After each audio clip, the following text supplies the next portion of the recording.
हमें इवान और हमारी एलिस दिखाई जाती है जो वहां पे बैठ गए थे। तो इवान कहता है, माय लेडी आप मुझसे क्या कहना चाहती थी? वो कहती है, मुझे तुमसे कुछ पूछना था इवान, क्या तुम मेरी बात का जवाब दे सकते हो? तो वो कहता है, जी आप पूछें। तो वो कहती है, इवान क्या तुम्हारे पास सीक्रेट डिवाइन पावर है? तो वो थोड़ा सैड हो गया था। वो कहता है, जी ओरिजिनली अगर किसी को पता चल जाता कि मेरे पास डिवाइन पावर है तो मुझे टेंपल भेज दिया जाता, लेकिन उस वक्त मैंने इस बात को सीक्रेट रखा क्योंकि मिकाइल वो अब छोटा बच्चा था और मुझे उसको बड़ा करना था और हमारे पास हमारे पेरेंट्स नहीं थे, इसलिए मैं इतना भी स्ट्रांग नहीं था। तो हमारी एलिस कहती है, और ड्यूक क्या उन्होंने तुमसे एडविन के वाउंड्स के बारे में पूछा? वो कहती है, और उनको तुम पे शक नहीं हुआ? वो कहता है, मैंने उनको कहा कि मैंने उनके लिए मेडिसिन अप्लाई की थी और वहां पे वो बिल्कुल ठीक हो गए। वो कहती है, अनबिलीवेबल, तुम्हारी बात पे तो कोई भी यकीन नहीं करेगा, सबको पता चल जाएगा तुम झूठ बोल रहे हो।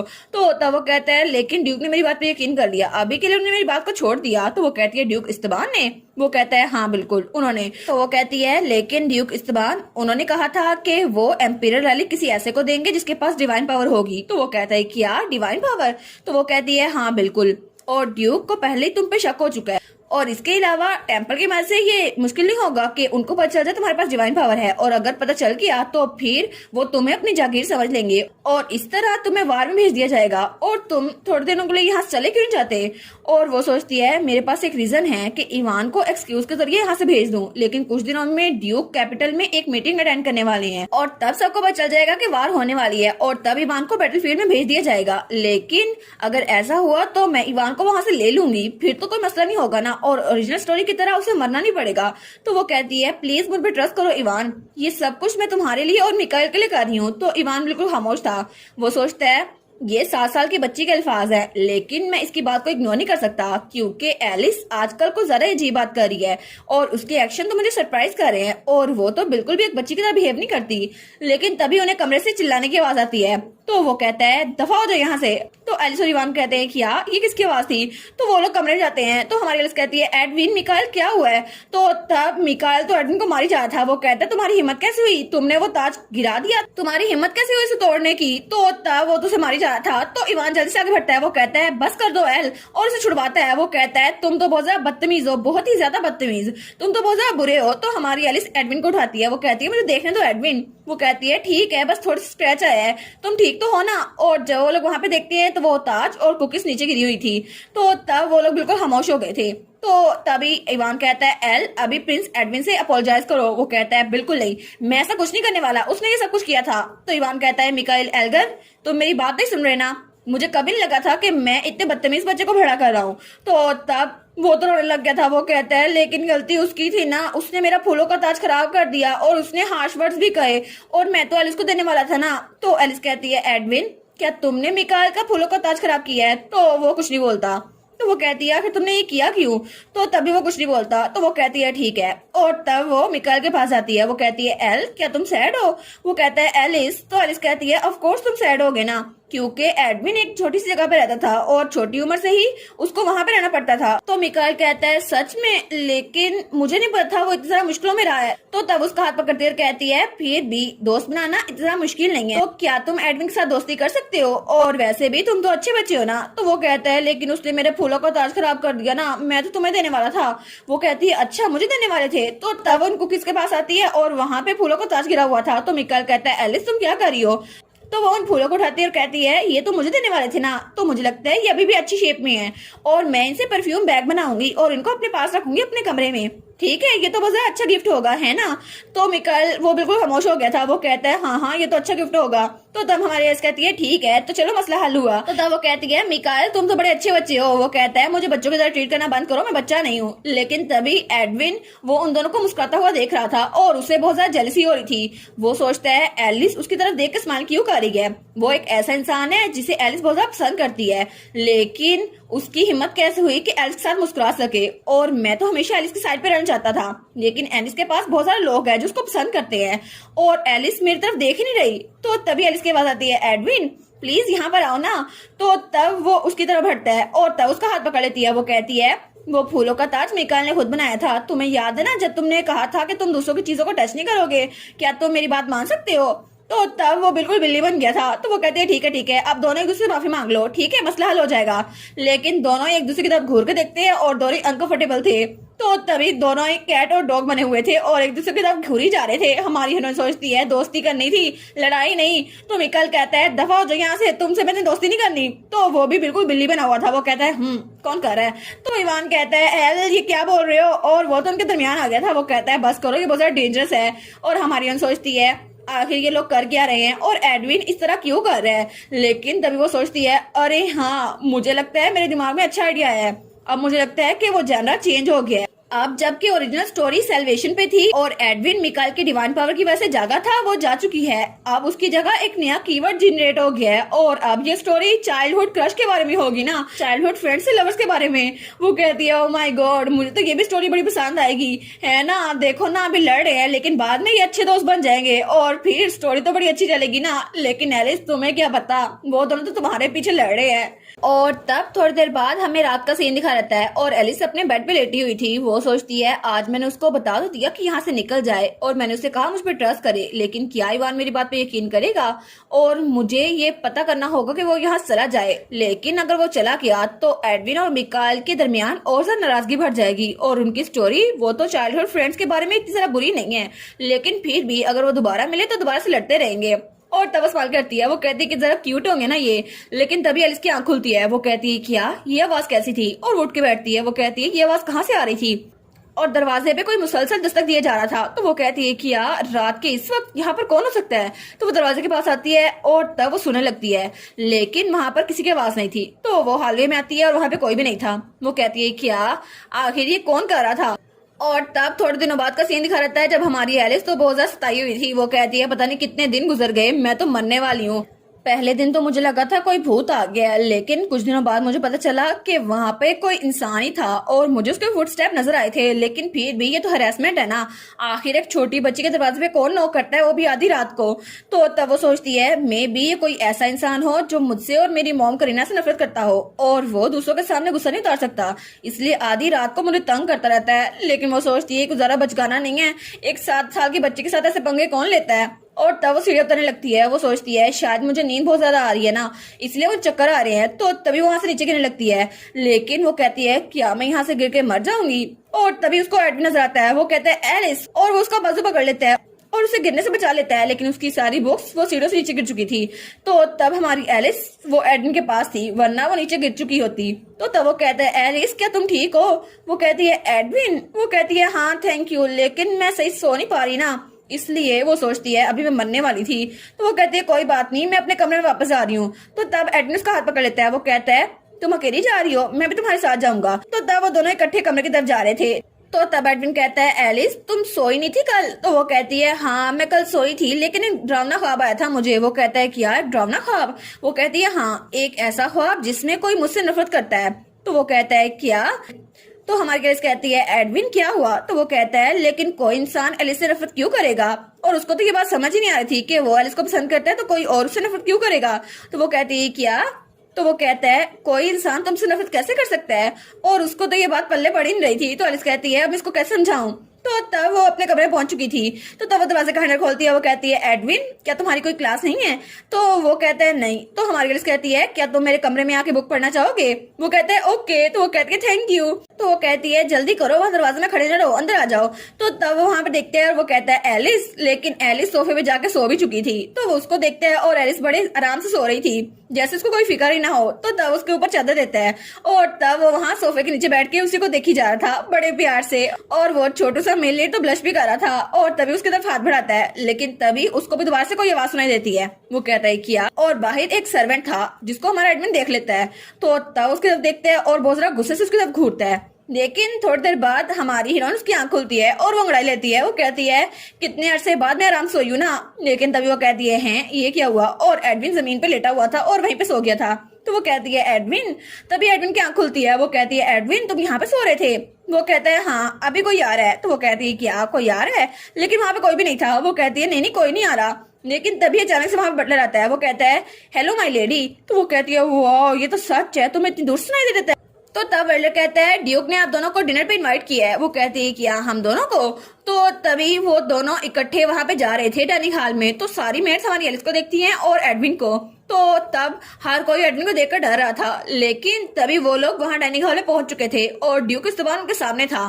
तो तब वो कहती है हेलो ड्यूक, गुड इवनिंग। तो ड्यूक इस्तेबान बहुत ज्यादा घूर के उसको देखता है, लेकिन ड्यूक कुछ करो या ना करो ये तो तुम्हारी डॉटर इन लॉ बनने ही वाली है। हमें डाइनिंग हॉल का सीन दिखा रहता है जहाँ पे ड्यूक, एडविन और हमारी एलिस बैठी हुई थी। तो ड्यूक कहता है कितना अजीब है ना, एडविन मेरे तुम्हारे साथ आ गया है, हालांकि पहले जब भी मैं उसको बुलाता था वो साथ नहीं आता था। तो तब हमारी एलिस उसको देखती है तो एडविन बिल्कुल खामोशी से अपना खाना खा रहा था। तो वो कहती है thank you so much Duke मुझे यहाँ पे इन्वाइट करने के लिए। तो ड्यूक कहता है बहुत शोर करती हो तुम, आराम से खाना खाओ अपना। तो वो अपने मुंह में नवाला डाल दिया। वो कहती है ठीक है, लेकिन जैसे ही वो नवाले को चबाती है वो कहती है वाह ये कितना डिलीशियस है ना, और वो तो बड़े मजे से खा रही थी। तो तब एडविन अपनी स्टीक के टुकड़े करके उसे देता है। वो कहता है एलिस मेरा पेट भर गया है, तुम इसको खाओगी? तो एलिस उसको देखती है तो उसके टुकड़े हुए थे। वो कहता है मुझे डर था कि तुम चॉप करोगी इसलिए मैं इसको कट कर दिया। वो कहती है ठीक है, लेकिन वो सोचती है इसने इसको चॉप कर दिया लेकिन फिर भी अच्छा हुआ है, और तब उसको खाते लगती है। वो कहती है थैंक यू मैं इसको खा लेती हूँ।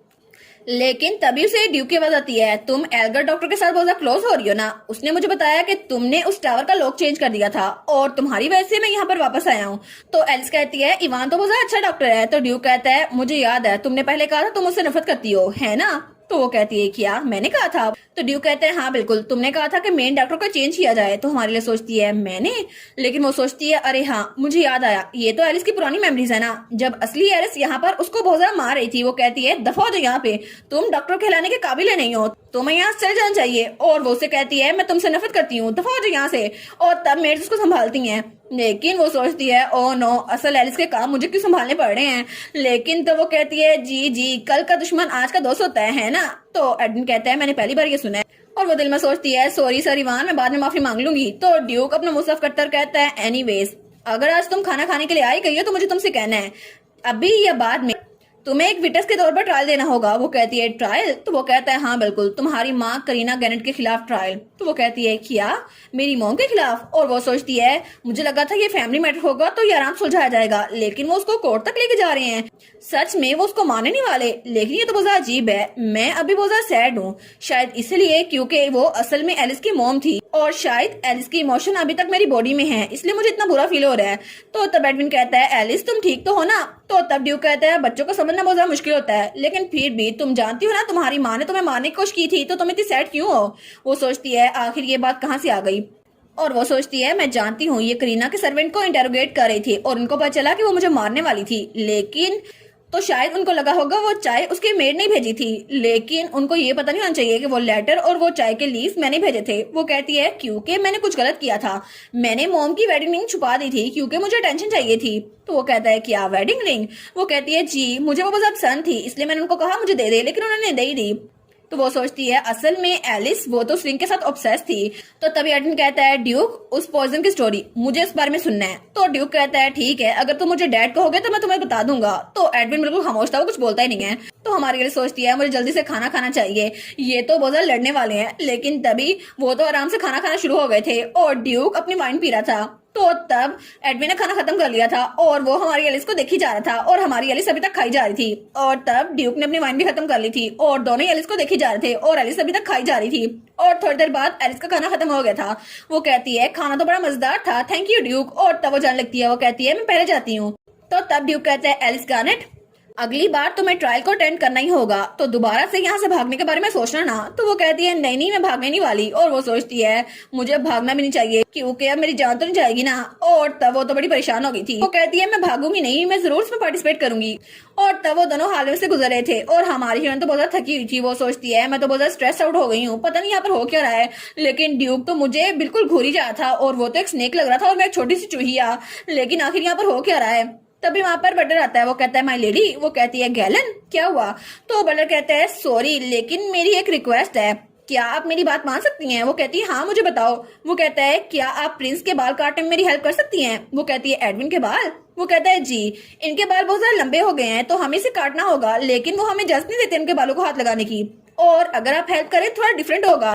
तो एडविन को जब देखते हैं तो हमारी लिस्ट को देखती है। वो सोचती है हाँ इसके बाल तो लंबे हो ही गए हैं तो चलो मैं हेल्प करती हूँ। और तब वो लोग कमरे में आ गए थे और उसने एडविन के सर पे कटोरा रख दिया था। वो कहती है छोटी चीजें ठीक है मैं हेल्प करती हूँ। और तब उसने कैंची पकड़ ली थी। तो बटलर कहता है माय लेडी आपने एक बाउल क्यों रखा है? वो कहती है नहीं मैं करने में बहुत ज्यादा अच्छी हूँ।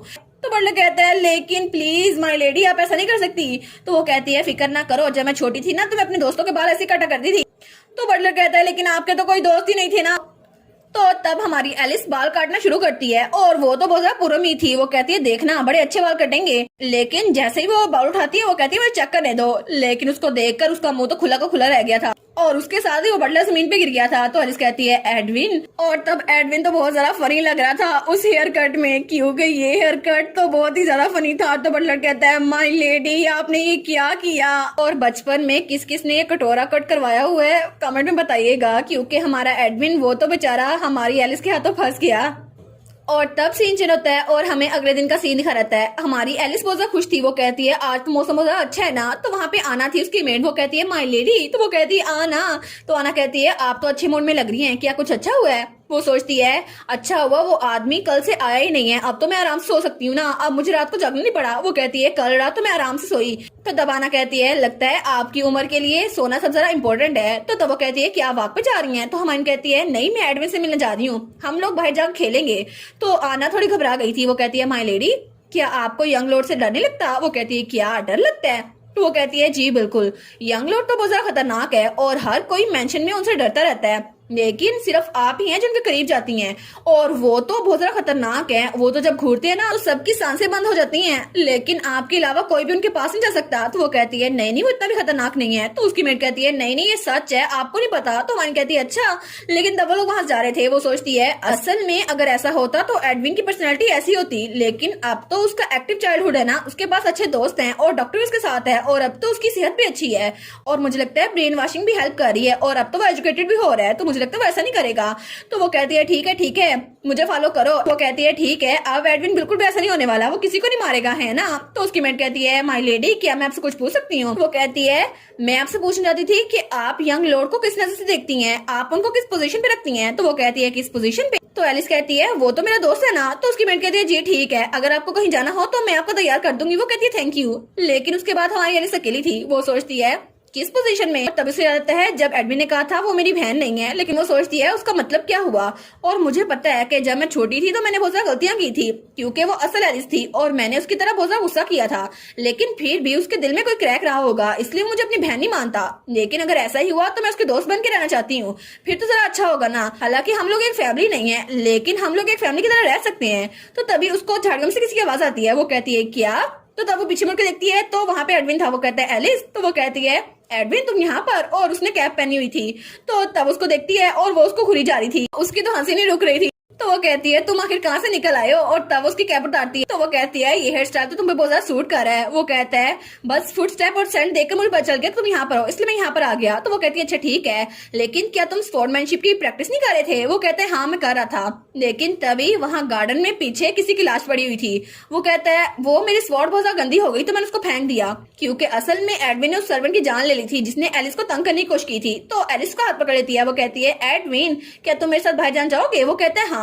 तो वो कहती है तुम क्यूरियस नहीं हो हम लोग कहाँ जा रहे हैं। लेकिन एडविन वो पीछे घूर के देखता है जहाँ पे वो सर्वेंट पड़ा हुआ था। तो एडविन कहता है नहीं तुम जहाँ ले जाना चाहो मैं वहां पे चला जाऊंगा। वो कहती है ठीक है, तो तुम्हें याद है ना हम लोग मिकल के घर गए थे है ना। और तब हमें टाउन का सीन दिखा रहता है और वहाँ पे एक बेकरी थी। तो हमारी एलिस तो बड़ी खुश थी। वो कहती है मिकाइल मैं यहाँ पर हूँ। तो मिकाइल भी बड़ा खुश था। वो कहता है एलिस, लेकिन पीछे से एडविन का मूड तो बहुत ज्यादा खराब था।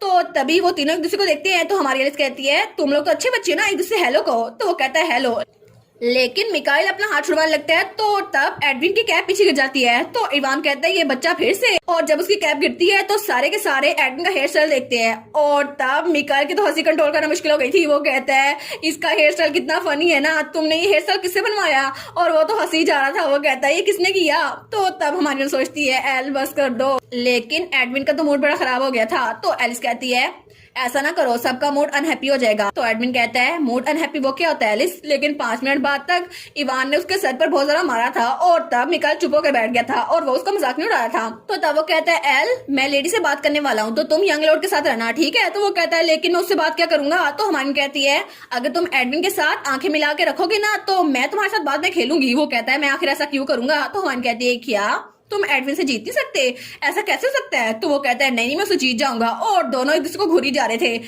और दोनों का आई कॉन्टैक्ट टूट ही रहा था। तो हमारी लिस्ट कहती है चलो अच्छा हुआ, इस तरह कम से कम वो लड़ेंगे नहीं।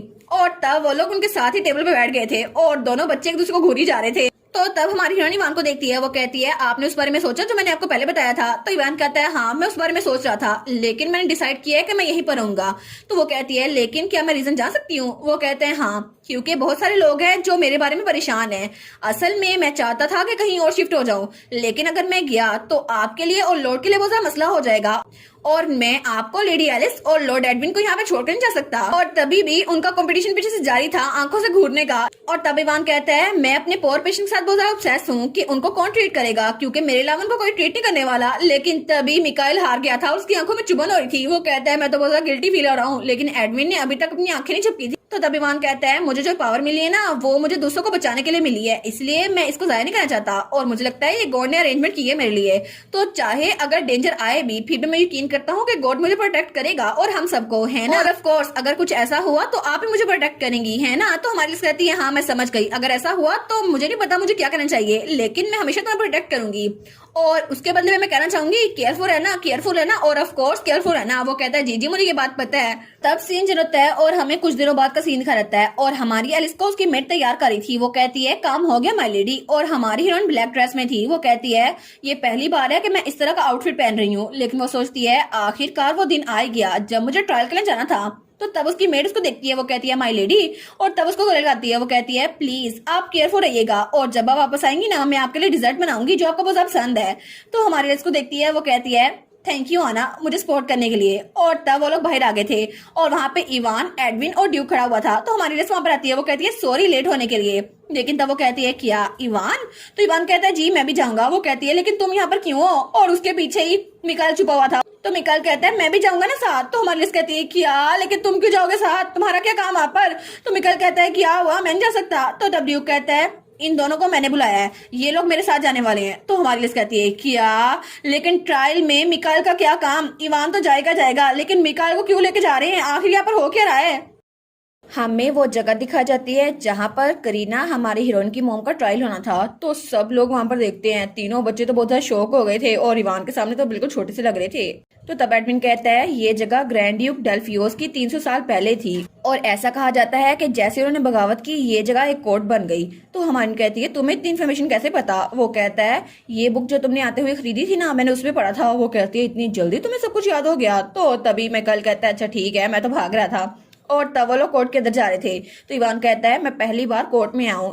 तो तभी हमारी कहते हैं इवान। तो वो कहता है जी क्या हुआ माय लेडी? तो वो कहती है आखिर ये सब कुछ ऐसे कैसे हो गया, तुम्हें तो यहाँ आने की जरूरत ही नहीं थी, और तुम यहाँ पर क्यों आए हो? तो वो कहता है ड्यूक ने मुझे बुलाया था, मेरे पास और कोई रास्ता नहीं था, और वैसे भी आपको फिक्र करने की जरूरत नहीं है। ड्यूक फिक्रमंद हो रहे थे तो उन्होंने ये तरीका इस्तेमाल किया ताकि आप अकेले न रहें। वो कहती है हाँ मुझे पता है, लेकिन वो सोचती है मैं इस प्योर सोल का क्या करूं, इसको तो किसी पे शक ही नहीं होता, और ड्यूक तो ईवल है ये तो मैं भी जानती हूँ, लेकिन इसको ड्यूक पे शक क्यों नहीं होता? तो तब वो पीछे मुड़ कहती है और तुम दोनों जरा करीब ही रहना। तो वो दोनों इधर उधर देखने में मगन थे। हमान कहती है मेरे कंधे तो बहुत ज्यादा दर्द करे, आखिर इन लोगों को कैसे संभालूंगी? लेकिन तभी वो लोग अंदर आ गए थे, और वहां पर बहुत सारे नोबल्स बैठे हुए थे, और हर कोई हमारी हीरोइन को देख रहा था। तो तब मिकाइल तो इवान के साथ बैठा हुआ था, और हमारी सोचती है सब लोग यहाँ पे, सब लोग को पता है कि मैं कौन हूँ, हर किसी को पता है कि मैं करीना की बेटी हूँ जो कि एक कातिल है। लेकिन तब वो सोचती है अभी तक तो मैं अच्छे मूड में थी। तो तभी वहां पर कोई बात कर रहा था, ये लड़का जिसके काले बाल है ये ड्यूक इस्तेबान का बेटा है ना, लेकिन ये तो सेम टू सेम ड्यूक की तरह दिखता है। तो हमारी सोचती है ओहो अच्छा हुआ इनकी नजर मुझसे हट गई। लेकिन एडविन तो मेन कैरेक्टर है ना, तो उस पर सबकी नजर पड़ गई। वो कहती है एडविन तुम ठीक हो? तो एडविन कहता है क्या? वो कहती है सब लोग तुम पे देख रहे हैं, लेकिन प्लीज प्रेशराइज ना होना, ठीक है? तो तब उसके हाथ पे रखता है, वो कहता है हाँ बिल्कुल, ये बिल्कुल ठीक है क्योंकि तुम मेरे साथ हो ना। तो वो कहती है हाँ ठीक है, और दोनों एक दूसरे का हाथ पकड़ लेते हैं। वो कहती है ठीक है, जब तक सब ठीक नहीं रहता हम लोग ऐसे ही रहेंगे। और तब वहां बालकनी में कोई बैठा हुआ था, और हमारी एलिस और एडविन को देख रहा था। तो वहां पे एम्पर था, वो कहता है ये बच्ची ये एलिस है ना? तो ड्यूक कहता है हाँ बिल्कुल। तो एम्पर कहता है ऐसा लगता है कि तुम्हारे साथ उसका अच्छा ताल्लुक है ना? तो ड्यूक इस्तेमाल वो कुछ नहीं बोलता, और तभी ट्रायल शुरू होता है, और वहां पे करीना आती है, और तभी जज ट्रायल शुरू करता है, और हमारी एलिस को बुलाया जाता है, और हमारी एलिस वहां पर अपनी माँ के खिलाफ बयान देती है, और हर कोई इसके खिलाफ बातें कर रहा था। तो जज कहता है सिनर करीना गैनेट, तुमने असॉल्ट, ब्लैकमेल और टॉर्चर किया, और तुम्हारी वजह से पुरानी डचेस की जान गई, तो तुम्हें सजा सुनाई जाती है। तो हमारी लिए सोचती है ओ नो, तो क्या मेरी मॉम ये बात मान लेगी? मुझे तो नहीं लगता। तो तब जज कहता है क्या तुम इन सारे क्राइम्स को एडमिट करती हो? तो करीना चुपचाप कहती है जी। तो हमान कहती है क्या ये तो बहुत ज्यादा अजीब है, नॉर्मली तो वो बहुत हंगामा करती है, लेकिन अभी उन्होंने आसानी से बात मान ली, आखिर वो इतनी काम क्यों है? तो तभी जज कहता है ठीक है, करीना गैनेट को यहाँ से भेज दिया जाएगा और दोबारा कभी भी वो इस कंट्री में पाँव नहीं रख सकती, इसलिए हम उसे यहाँ से निकाल देंगे इस पूरे एम्पायर से। और फैसला हो चुका था। तो तब इवान और तीनों बच्चे वापस जा रहे थे, लेकिन हमारी ये सोचती है ये तो बहुत ज्यादा अजीब है, क्योंकि असल में उसे डेथ पेनल्टी मिलनी थी क्योंकि उसने डचेस की जान ली थी, लेकिन उसको ऐसा क्यों नहीं किया गया। लेकिन ड्यूक ने क्या बाहर से प्रेशर दिया था कि उसे जान से ना मार जाए, लेकिन ऐसा क्यों था, आखिर ड्यूक ऐसा क्यों कर रहा था। और मुझे ये नहीं पता कि करीना के पास कोई और सीक्रेट है जिसका मुझे नहीं पता। तो तभी इवान उसके कंधे पे लगता है, वो कहता है लेडी केयरफुल रहिएगा। वो कहती है हाँ। तो वो कहता है आप ठीक तो हैं। वो कहती है हाँ मैं बिल्कुल ठीक हूँ। तो एडमिन को देखता है तो इवान कहता है क्या हम लोग कैप्टन में वॉक के लिए चलें, मैं ड्यूक से परमिशन लेकर आता हूँ। वो कहती है हाँ हाँ एक जगह मुझे भी जाना है। तो तब इसको कोई बुलाता है, लेडी गैनेट। तो हमारी यूनिट आ जाती है। वो कहती है कौन आ गया। तो वहां पे एक आदमी आया था। वो कहता है ड्यूक आपको बुला रहे हैं। वो कहती है मुझे। तो वो कहता है जी बिल्कुल, और उन्होंने कहा है कि आप बाकी किसी को परेशान ना करें और मेरे साथ चलें अकेले। तो हमारा एडमिन कहता है मैं भी साथ चलूंगा। तो तब आदमी कहता है बिल्कुल नहीं, उन्होंने कहा है कि आप उनका हुक्म टाल नहीं सकते, सिर्फ लेडी एलिस जाएंगी। तो हमारा एडमिन घूर के उसको देखता है। तो हमारी एलिस कहती है कोई बात नहीं एडमिन, कोई बात नहीं, इतना सीरियस नहीं है, मैं अकेले चली जाऊंगी। तो तब हमारा हीरो कहता है क्या ये ठीक नहीं है कि मैं दरवाजे के बाहर खड़ा रहूं। वो कहती है हाँ हाँ ठीक है।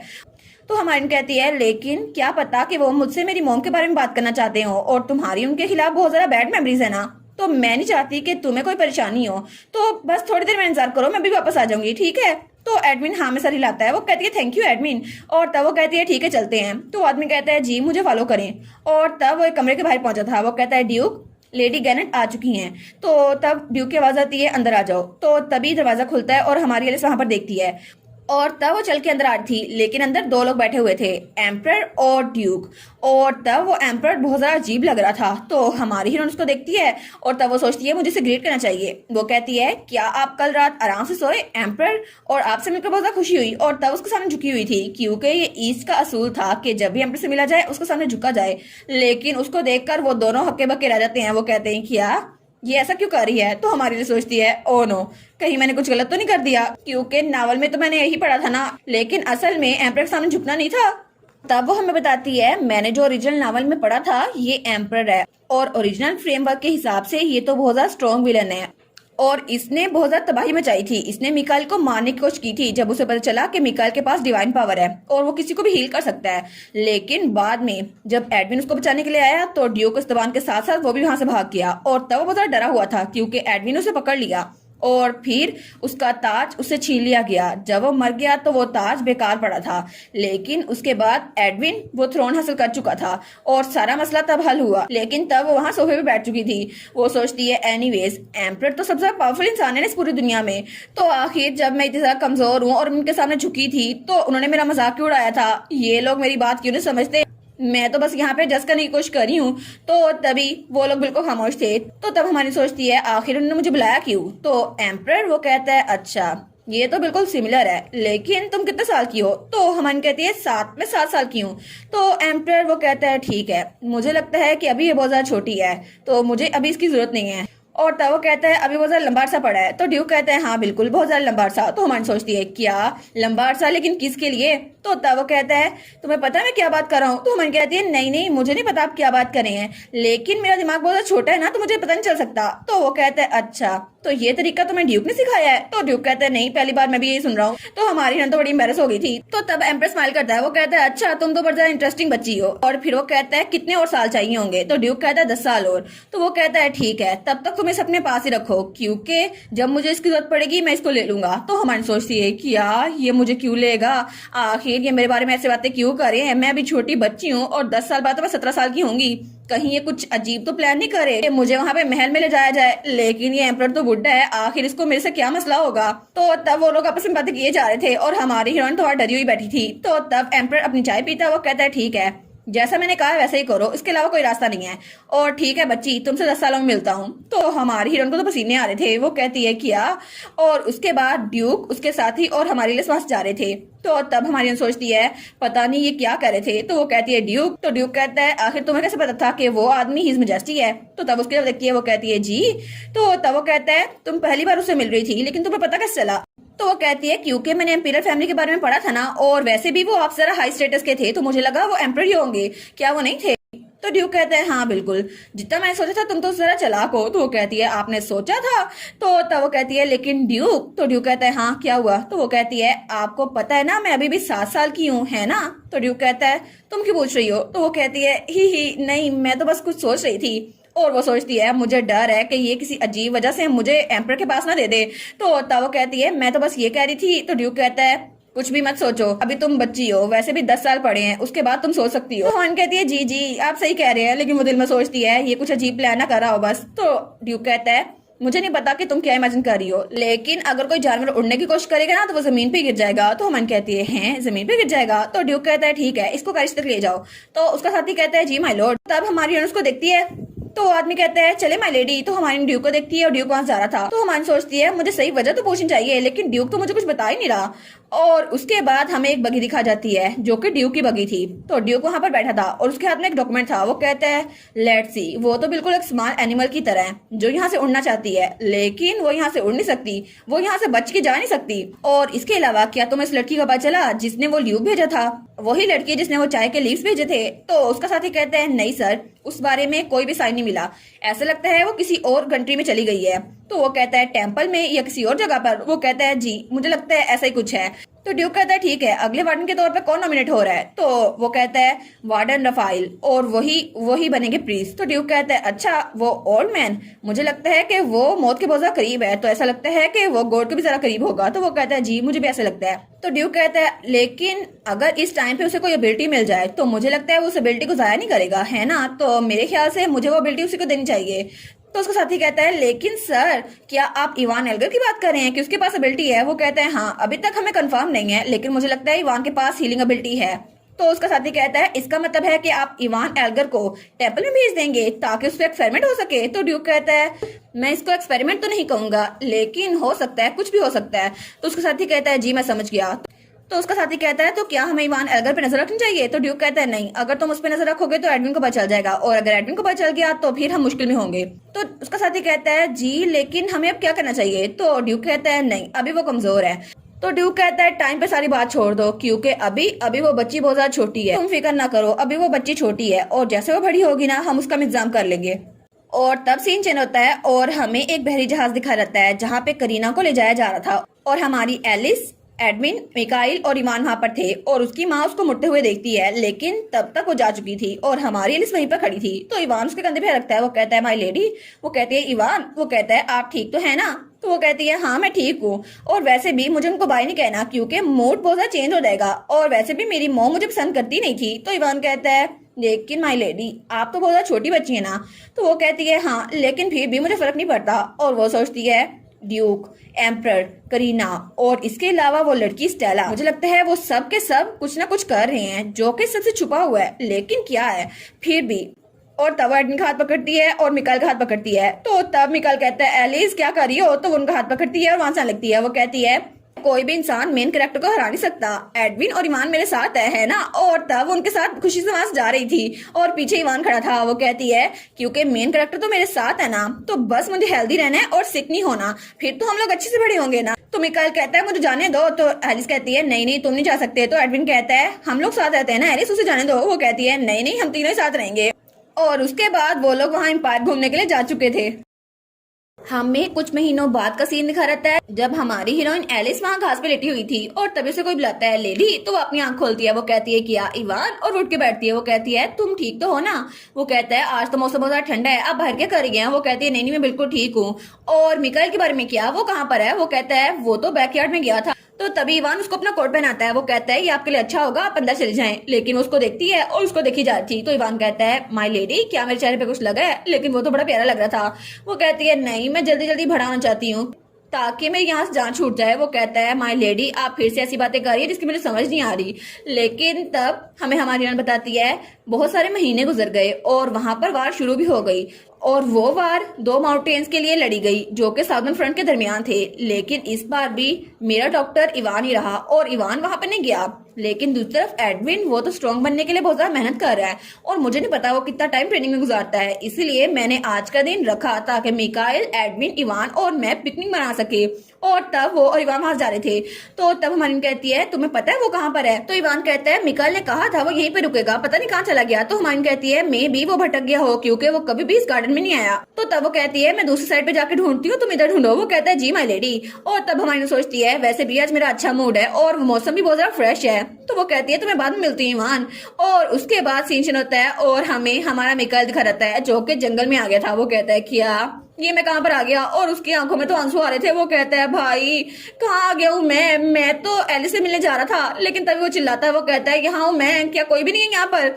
लेकिन जैसे वो चिल्लाता है वहां से परिंदे उड़ जाते हैं। वो कहता है क्या ये यहाँ पर क्या कर रहे थे? तो तब वो तो बड़ा डरा हुआ था क्योंकि जंगल बिल्कुल खौफनाक लग रहा था। वो कहता है भाई कहाँ है आप? तो तभी उसे एक तरफ से आवाज आती है। वो कहता है क्या यहाँ पर कोई है? तो जब उस तरफ जाता है तो वहां पर कोई स्पॉट प्रैक्टिस कर रहा था और तब हमारा मिकाइल छुप के उसको देख रहा था। और वो था हमारा एडविन जो कि उन सारे पुतलों को नीचे गिरा चुका था और उसे पसीना आ रहा था। तो मिकाइल उसको देखता है, वो सोचता है कितना कूल है ना ये। लेकिन तभी एडविन मुड़ के उसको देखता है। वो कहता है ओए तुम यहाँ पे ट्रेनिंग कर रहे हो ना, लेकिन तुम्हें पता है ना हम लोग पिकनिक बनाने वाले थे, तुम यहाँ पे क्या कर रहे हो? लेकिन उसको सामने जाकर खड़ा होता है तो हमारा एडविन वो कुछ नहीं बोलता। वो कहता है मैं घूमने आना चाहता था लेकिन पता नहीं मैं कैसे यहाँ पर आ गया और तुम यहाँ पे ट्रेनिंग कर रहे थे, तो चलो जल्दी करें ना, हम लोग गार्डन में वापस आते हैं, तो मुझे रास्ता बताओ। लेकिन तभी उसको कुछ महसूस होता है। वो कहता है क्या? और तब उसके जो फूल थे वो मुरझा के नीचे गिर चुके थे। तो वो कहता है क्या ये फूल ये कहाँ पर गए? और तब हमारा एडमास जा रहा था। वो कहता है ओ ये तुमने किया है ना, लेकिन तुमने ये क्यों किया? एक बार फिर से तुमने मेरे फूलों का ताज खराब कर दिया, मैं एलिस को देने वाला था, लेकिन तुम ऐसे कैसे कर सकते हो? और तब उसकी तरफ हाथ बढ़ाता है लेकिन एडविन उसका हाथ पकड़ लेता है। वो कहता है क्या मेरा हाथ छोड़ो, मुझे दर्द हो रहा है। लेकिन तभी एडविन उसका मुंह पकड़ता है। वो कहता है जुबान बंद रखो अपनी। और तब वो तो बहुत ज्यादा डर गया था। मिकाइल कहता है ये तुम क्या कर रहे हो?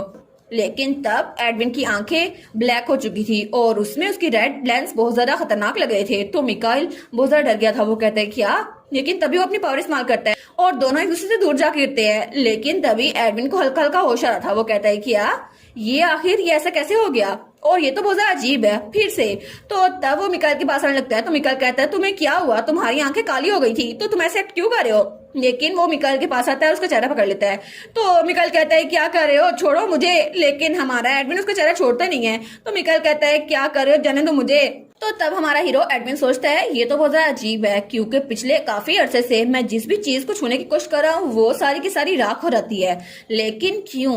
आखिर अभी क्यों? ये राख क्यों नहीं हो रहा? ये मुझसे बच के कैसे रह सकता है? तो तभी वहां पर हमारी एलिस आती है। वो कहती है एडविन। तो तब वो दोनों वहां पर देखते हैं तो वो लोग कहते हैं एलिस। और हमारी एलिस तो बहुत ज्यादा शौक थी लेकिन वो उन दोनों को देख कहती है ओ माय गॉड तुम लोग क्या कर रहे हो? तो वो दोनों उछल जाते हैं। वो कहते हैं नहीं कुछ नहीं कर रहे थे। तो हमारी एलिस कहती है वाह बड़े प्यारे लग रहे हो तुम लोग। और वो सोचती है ये दोनों एक दूसरे को चेहरे को पकड़े हुए थे। तो तब मिकाइल कहता है कुछ नहीं कर रहे थे हम। लेकिन वो कहती है उसने मेरे फूला का ताज खराब कर दिया। लेकिन तभी वो थोड़ा टेंशन में आ गया था। वो कहता है एलिस तुम्हें क्या हो रहा है? और एलिस उसकी नाक से खून बह रहा था। वो कहती है क्या मुझे क्या हो रहा है? लेकिन तभी उसकी विजन ब्लरी हो रही थी। वो कहती है फिर से मुझे ऐसा क्यों दिखाई दे रहा है? ये तो बहुत अजीब है, आखिर मेरा फ्रेंड इस तरह क्यों दिखाई दे रहा है? ये तो बहुत डिम लग रहा है ना। और तब एलिस वहां नीचे गिर चुकी थी लेकिन मिकाइल ने उसको पकड़ लिया था। वो कहता है एलिस प्लीज उठ जाओ। और हमारी एलिस वो सोचती है मुझे लगा था सब कुछ ठीक हो गया लेकिन मैं फिर से बीमार क्यों पड़ गई? और वो सोचती है क्या ओरिजिनल स्टोरी बिल्कुल ऐसे ही एंड होने वाली है? लगता है कि मेरा एंड बिल्कुल करीब आ गया है। और तब थोड़ी देर बाद हमारी एलिस की आंख खुलती है। वो कहती है क्या मैं कहाँ पर हूँ? और तब वहां पे इवान और मिकाइल थे। इवान कहता है माय लेडी आप ठीक तो है ना? तो मिकाइल कहता है एलिस तुम ठीक तो हो ना? तो मिकाइल कहता है माय लेडी मुझे लगता है आप एनीमिक है, आपको खून की कमी है, तो प्लीज आराम से बैठिएगा। तो तब वो कहती है क्या मुझे हुआ क्या था? तो इवान कहता है असल में अचानक से आपकी नोज ब्लीड हुई और आप बेहोश हो गई और आपकी बॉडी बहुत ज्यादा वीक है, तो मुझे लगता है कि आप बहुत ज्यादा ओवरवर्क कर रही हैं। क्या आपने रिसेंटली कोई काम किया है? वो कहती है नहीं मैंने रिसेंटली कोई भी काम नहीं किया। लेकिन वो सोचती है आखिर हुआ क्या, बिना किसी वजह के मेरी बॉडी इतनी ज्यादा वीक कैसे हो गई। तो तभी उसे किसी के चिल्लाने की आवाज आती है, तुम अभी तक एलिस के दोस्त बन के कैसे रह सकते हो? और वहां पे मिकाइल और एडविन थे। तो मिकाइल चिल्लाई जा रहा था तुम्हारी वजह से एलिस बेहोश हो गई, लेकिन तुम तो उसको पकड़ भी नहीं सके और तुम वहां खड़े रह के उसको देखते रहे, और जब वो उठी है तो तुम उससे मिलने भी नहीं आए। तुम आखिर अब यहाँ पर कैसे आ सकते हो? वो कहता है तुम एलिस के दोस्त नहीं बन के रह सकते, तुम उसकी दोस्ती के काबिल ही नहीं हो। तो हमारी सोचती है क्या ये लोग लड़ रहे हैं। तो इवान कहता है एल प्रिंस के साथ इतने रूड ना हो, लेकिन वो कहता है मैं रूड नहीं हो रहा, ये उसकी गलती है। तो एडविन को हमारी देखती है तो एडविन वो तो बिल्कुल पोकर फेस के साथ खड़ा था, लेकिन तभी वो उससे नजर चुराता है। वो कहता है हाँ बिल्कुल ऐसा ही है। तो हमारी कहती है क्या, तो वो कहता है बिल्कुल ये सही कह रहा है। तो मिकाइल कहता है तुम क्या बोल रहे हो। तो वो कहता है एलिस, मैं चाहता हूँ एलिस मेरे साथ दोस्ती ना रखे और अब मैं दोबारा से कभी उसके साथ दोस्ती नहीं करूंगा, इसलिए हम लोग अब से दोस्त नहीं है। और ये कहकर वहां जाने लगता है। तो मिकाइल कहता है क्या आखिर तुम बदतमीज, और वो तो बिल्कुल बिल्ली बना हुआ था। वो कहता है तुम तो डीमन किंग की तरह हो, बहुत ज्यादा बदतमीज। और तब तक हमारा एडविन वहां जा चुका था और पीछे हमारी हीरोइन वहां पर अकेली थी। वो सोचती है आखिर क्यों एडविन मुझे छोड़ के क्यों जा चुका है, और उसने कहा मुझसे दोस्ती नहीं रखना चाहता, लेकिन आखिर ऐसा क्यों हुआ।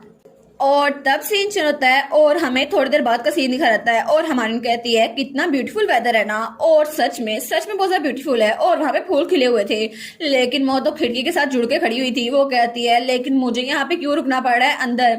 तभी वहां पर आना आती है उसकी मेड। वो कहती है माय लेडी आप क्या कर रही हैं, बाहर बहुत ज्यादा ठंडी हवा चल रही है, आप फिर से बीमार हो जाएंगी, कम से कम एक ब्लैंकेट तो ले ले। वो कहती है अभी तक तो विंडो बंद है, मुझे ठंड कैसे लग जाएगी। तो आना कहती है माय लेडी आपकी बॉडी बहुत ज्यादा वीक है, तो मुझे लगता है कि आपके लिए डेंजरस होगा, तो अभी के लिए आपको पिकनिक अंदर मनाना चाहिए। वो कहती है अंदर भी कोई पिकनिक होती है क्या, और सोफे पे लेट गई थी। तो तब आना उसके पास आती है। वो कहती है वैसे भी आपके पास कोई चॉइस नहीं है, आप बेहोश हो गई थी ना, तो मुझे लगता है कि आपको अंदर रहना चाहिए, और डॉक्टर इवान ने कहा है कि आप बाहर नहीं जा सकती।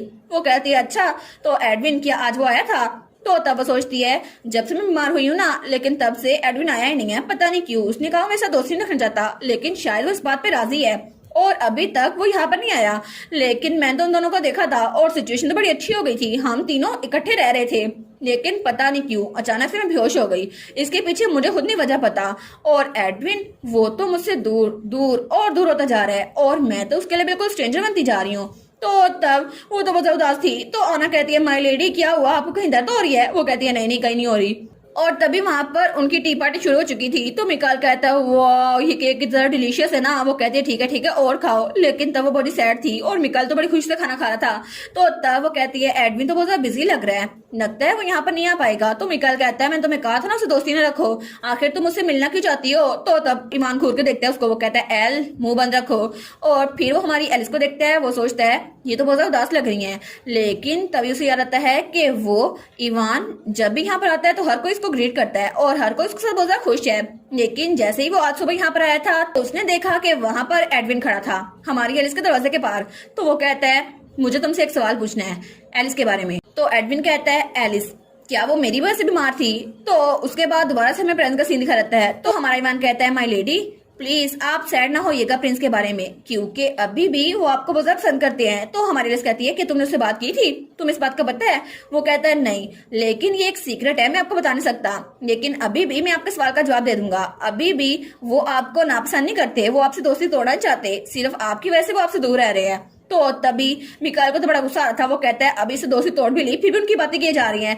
तो तब उठ के जाने लगता है। वो कहता है मैं वॉशरूम से होके आता हूँ। तो इवान कहता है अच्छा ठीक है जल्दी जाओ और वापस आ जाना। तब उसके जाने के बाद हमारा इवान कहता है माय लेडी मुझे आपको कुछ बताना था। वो कहती है हाँ क्या बताना था। तो वो कहता है असल में मैं जंग पे जा रहा हूँ। वो कहती है क्या जंग पे, लेकिन अचानक से क्यों, तुमने ये फैसला कैसे कर लिया, क्या ये ऑर्डर ड्यूक ने दिया है। लेकिन अगर ऐसा ही है तो मैं कुछ ना कुछ करूंगी ना, तुम मेरी बॉडी का एक्सक्यूज बना सकते हो कि मैं बीमार रहती हूँ। वो कहते हैं नहीं ये ऑर्डर ड्यूक ने दिया था, असल में वहां पर जंग छिड़ी हुई है तो बहुत सारे डॉक्टर्स मुल्क के हर एक कोने से वहां जा रहे हैं ताकि बीमारों को सही कर सके। तो हमारी एलिस तो बहुत ज्यादा उदास थी। वो सोचती है क्यों आखिर में क्यों ओरिजिनल स्टोरी की तरह इवान को वहां पे जाना पड़ रहा है। तो वो उसकी शर्ट पकड़ लेती है। वो कहते हैं इवान प्लीज मत जाओ ना, प्लीज तुम जाओगे तो तुम मर जाओगे। तो तब इवान कहता है माय लेडी प्लीज मुझे मत रोके। तो वो रोते हुए कहती है नहीं तुम तो बहुत ज्यादा काइंड हो, अगर तुम वहां पे जाओगे ना तो बुरे लोग तुम्हें मार देंगे और फिर तुम तो खतरे में होगे ना, अगर तुम मर गए तो मैं क्या करूंगी। तो इवान उसकी तरफ देखता है और तब वो उसके सर पे हाथ रखता है। तो तब वो कहता है मुझे ये नहीं पता कि आप इतना फिक्रमंद क्यों हो रही हैं, लेकिन फिर भी मैं कुछ ज्यादा सेल्फिश हूँ, जितना आप समझती है ना उससे भी ज्यादा सेल्फिश। और एल और मैं आपका ध्यान रखती है और इसलिए मैं डेथ की तरफ नहीं जाने वाला, मैं मरने नहीं वाला, तो आप फिक्र ना करें। चाहे कुछ भी हो जाए, चाहे कितने भी साल लगे, मैं आपके पास जिंदा वापस आऊंगा। तो तब हमारी हीरोइन अपने आंसू साफ करती है, वो कहती है मुझे भी तुम्हें कुछ देना था। तो तब वहां पर वो एक चेन लेकर आती है, वो कहती है ये लो किड, मैं चाहती हूँ कि तुम ये रख लो, क्योंकि ये टर्कोइज का बना हुआ है और टर्कोइज गुड लक की सिंबल है, और इसलिए मैं चाहती हूँ कि तुम जिंदा वापस आओ। क्या तुम जिंदा वापस आ सकते हो? तो तब इवान खड़ा होता है और जाकर उसको गले लगा देता है। वो कहता है जी बिल्कुल, मैं पूरी कोशिश करूंगा कि मैं वापस आ जाऊं, ताकि आप उदास ना हो माय लेडी। हमें एक बग्गी दिखाई जाती है जो कि ड्यूक के महल की तरफ बढ़ रही थी, और तब ड्यूक इस्ताबान का महल दिखा रहता है, और जब वो बग्गी से नीचे उतरता है तो तब वो अपने महल को देखता है।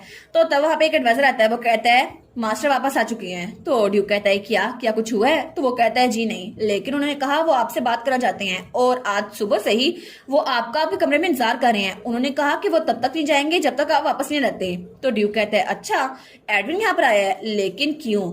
आखिर इतने अरसे से जब से वो इस महल में रहने लग गया है, वो कभी भी मुझसे मिलने नहीं आया, लेकिन अचानक से अभी क्यों? और तब थोड़ी देर बाद ड्यूक अपने ऑफिस में पहुंच चुका था। वो कहता है अच्छा, तो मुझे ये बताओ कि आखिर कौन सी ऐसी वजह थी कि तुम यहाँ बिना किसी वार्निंग के आ गए, और वहां पे एडमिन बैठा हुआ था सोफे पे। वो कहता है तुम्हें क्या लगता है तुम भी एलिस गन की तरह यहाँ से भाग जाओगे और मुझे पता नहीं चलेगा? मुझे बताओ कि तुम करना क्या चाहते हो, यहाँ मुझसे मिलने क्यों आए हो? लेकिन हमारा एडमिन वो कुछ नहीं बोलता, वो बिल्कुल खामोश बैठा हुआ था। तो ड्यूक खड़ा होता है, वो जाने लगता है। वो कहता है अगर तुम्हें नहीं कहना कुछ तो मैं यहाँ से जा रहा हूँ, वैसे भी मेरा बिजी शेड्यूल है। तो वो कहता है असल में मुझे आपको कुछ बताना था। तो ड्यूक कहता है अच्छा बताओ मुझे। तो वो कहता है मेरे पास एक्स्ट्रा ऑर्डिनरी स्ट्रेंथ है। तो ड्यूक कहता है क्या एक्स्ट्रा ऑर्डिनरी स्ट्रेंथ? तो तभी वो स्माइल करता है, वो कहता है चलो काम बन गया। तो तब वो कहता है मुझे डिटेल में बताओ, तुम जो भी कहना चाहते हो मुझे डिटेल में बताओ। तो एडमिन कहता है मैं अगर किसी भी जिंदा चीज को टच करूं तो ड्यूक कहता है वो राख बन जाती है ना? तो वो कहता है क्या आपको पता था? तो ड्यूक कहता है हाँ, मुझे लगा था ये सब कुछ होगा, लेकिन इतनी जल्दी मैंने कभी एक्सपेक्ट नहीं किया था। तो तब वो कहता है सच में क्या आपको पता है इस बारे में? लेकिन ड्यूक कहता है हाँ मुझे पता है, ये हमारी फैमिली का ओमैन है। तो वो कहता है क्या ओमैन? आखिर आप क्या कह रहे हैं? इजी वर्डिंग में समझाए ना ताकि मैं समझ सकूं। तो ड्यूक कहता है एक मिनट रुको, और तब वहां बैठ जाता है। वो कहता है तुम्हारी इंटरनल मैजिकल एनर्जी, इसको इस्ताबान फैमिली में डायब्लोस कहते हैं, और ये एक रेयर पावर है जो जनरेशंस में सिर्फ एक इंसान के अंदर होती है, और वो इंसान तुम निकले। तो वो कहता है क्या डायब्लोस? लेकिन ये नाम तो एक डीमन का है ना? तो इसका मतलब है मेरे अंदर जो पावर है वो एक डीमन की है ना? लेकिन क्या सच में हमारी गुजरी हुई जनरेशन में से किसी के पास ये पावर थी?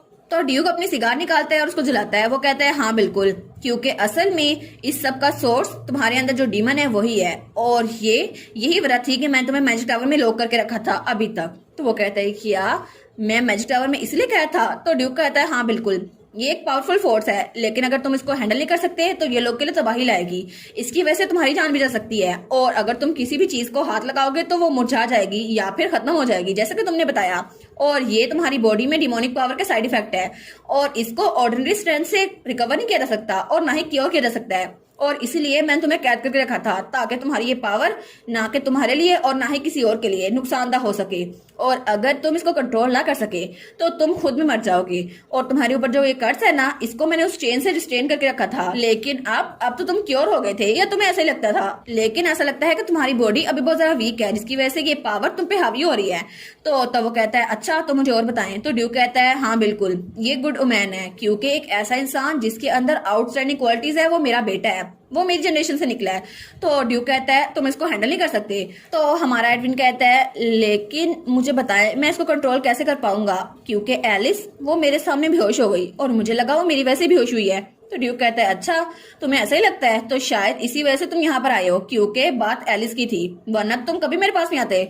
तो वो खड़ा उतर कहता है मुझे ये बताया इसका तरीका क्या है, बस मुझे तरीका जानना है, उसके अलावा कुछ नहीं। तो ड्यूक कहता है अच्छा ऑफ कोर्स मैं तुम्हें बता दूंगा, हालांकि मैं इस पावर के बगैर पैदा हुआ हूँ, लेकिन फिर भी मैं हेड ऑफ द फैमिली हूँ और मुझे इस तरीके का पता है। तो वो कहता है लेकिन फिर भी मुझे लगता है कि ये पावर जैसे जैसे तुम ट्रेनिंग करोगे ना, वैसे वैसे तुम्हारी बॉडी स्ट्रांग होती जाएगी और तुम इस पावर को कंट्रोल कर सकोगी, और इसके अलावा मैं तुम्हें कुछ नहीं बता सकता, लेकिन इसमें तुम्हें काफी ज्यादा लंबा अरसा लगेगा। तो एडविन कहता है मुझे अपनी बॉडी को ट्रेन करना है ना, तो वो मैं कैसे कर सकता हूँ? तो ड्यूक स्माइल करता कहता है मैं जानता हूँ, तुम साउथ में जो वार हो रही है उसको ज्वाइन कर लो, और इस तरह तुम्हारी बॉडी स्ट्रांग हो जाएगी। जब तुम दुश्मनों को मारोगे ना तो तुम्हारी बॉडी अपने आप वीक से स्ट्रांग हो जाएगी। तो एडविन कहता है नहीं। तो ड्यूक कहता है अच्छा तो तुम फिर क्या चाहते हो? अगर ये नहीं तो एलिस वो तुम्हारे पास आते ही बेहोश हो जाएगी, क्योंकि तुम्हारा ऑरा बहुत ज्यादा खतरनाक है। तो तब वो कहता है ठीक है, अगर मैं आपकी बात मान जाऊं तो मेरी भी कुछ कंडीशंस हैं। तो ड्यूक कहता है कंडीशंस?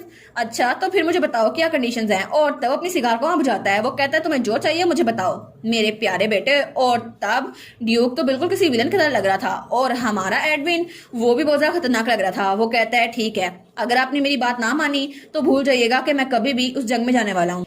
और तब सीन चेंज होता है और हमें अगले दिन का सीन दिखा रहता है। और तभी हमारी हीरोइन का कमरा, वहां पे हमारी हीरोइन सोफे बैठी हुई थी। वो कहती है क्या एडविन कहाँ जा रहा है? एक जंग में? लेकिन वो वहां कैसे जा सकता है? तो वहां बटर रहा था। वो कहता है जी माय लेडी, वो वहां जा रहा है। तो हमारी एलिस बहुत ज्यादा घबरा गई थी। वो कहती है आप मजाक कर रहे हैं ना, एक 8 साल का बच्चा जंग में कैसे जा सकता है? ये तो नामुमकिन है ना। तो बटलर बिल्कुल खामोश था, वो उसकी कुछ बात का जवाब नहीं देता। तो तब हमारी कहती है ड्यूक पागल हो गया क्या? वो एक बच्चे को मौत के मुंह में कैसे खेल सकता है? तो तब वो कहता है मुझे खुद नहीं पता, लेकिन शायद इसके पीछे कोई ना कोई वजह होगी। तो आना कहती है my lady please calm down, आपकी तबीयत ठीक नहीं है। तो तब बटलर उसको एक लेटर देता है। वो कहता है यंग लॉर्ड ने जाने से पहले आपको ये लेटर दिया था, तो प्लीज इसको एक्सेप्ट कर ले। तो हमारी कहती है आखिर वो बैटलफील्ड में कब जाने वाला है? तो बटलर कोई जवाब नहीं देता। तो एलिस जल्दी से बटलर के हाथ से वो लेटर खींच लेती है। वो कहती है ठीक है, मैं खुद पता करवा लूंगी। तो आना कहती है माय लेडी आप कहाँ पे जा रही हैं? लेकिन हमारी कहती है मुझे थोड़ी देर के लिए बाहर जाना है, मैं थोड़ी देर में वापस आ जाऊंगी। तो आना कहती है लेकिन मेरा तो इंतजार करें, पर उसकी बात सुनती। आना कहती है माय लेडी, और बटलर भी थोड़ा परेशान हो गया था। और तब हमारी एलिस की बग्गी वहां जा रही थी। वो सोचती है आखिर ऐसा क्यों हो गया? ओरिजिनल में कोई गलती हुई थी क्या जिसकी वजह से वो जा रहा है? लेकिन ओरिजिनली तो उसका प्लान यही था कि वो 10 सालों तक मैजिक टावर में कैद रहता, लेकिन उसकी वजह से उसको मुश्किलें फेस करनी पड़ती और उसकी कैरेक्टर डेवलपमेंट हो जाती। पर अभी क्यों? अभी एडविन जंग में क्यों जा रहा है? वहां पे तो उसे बहुत सारे लोगों को मारना पड़ेगा और बहुत सारे लोगों के सामने जलील होना पड़ेगा।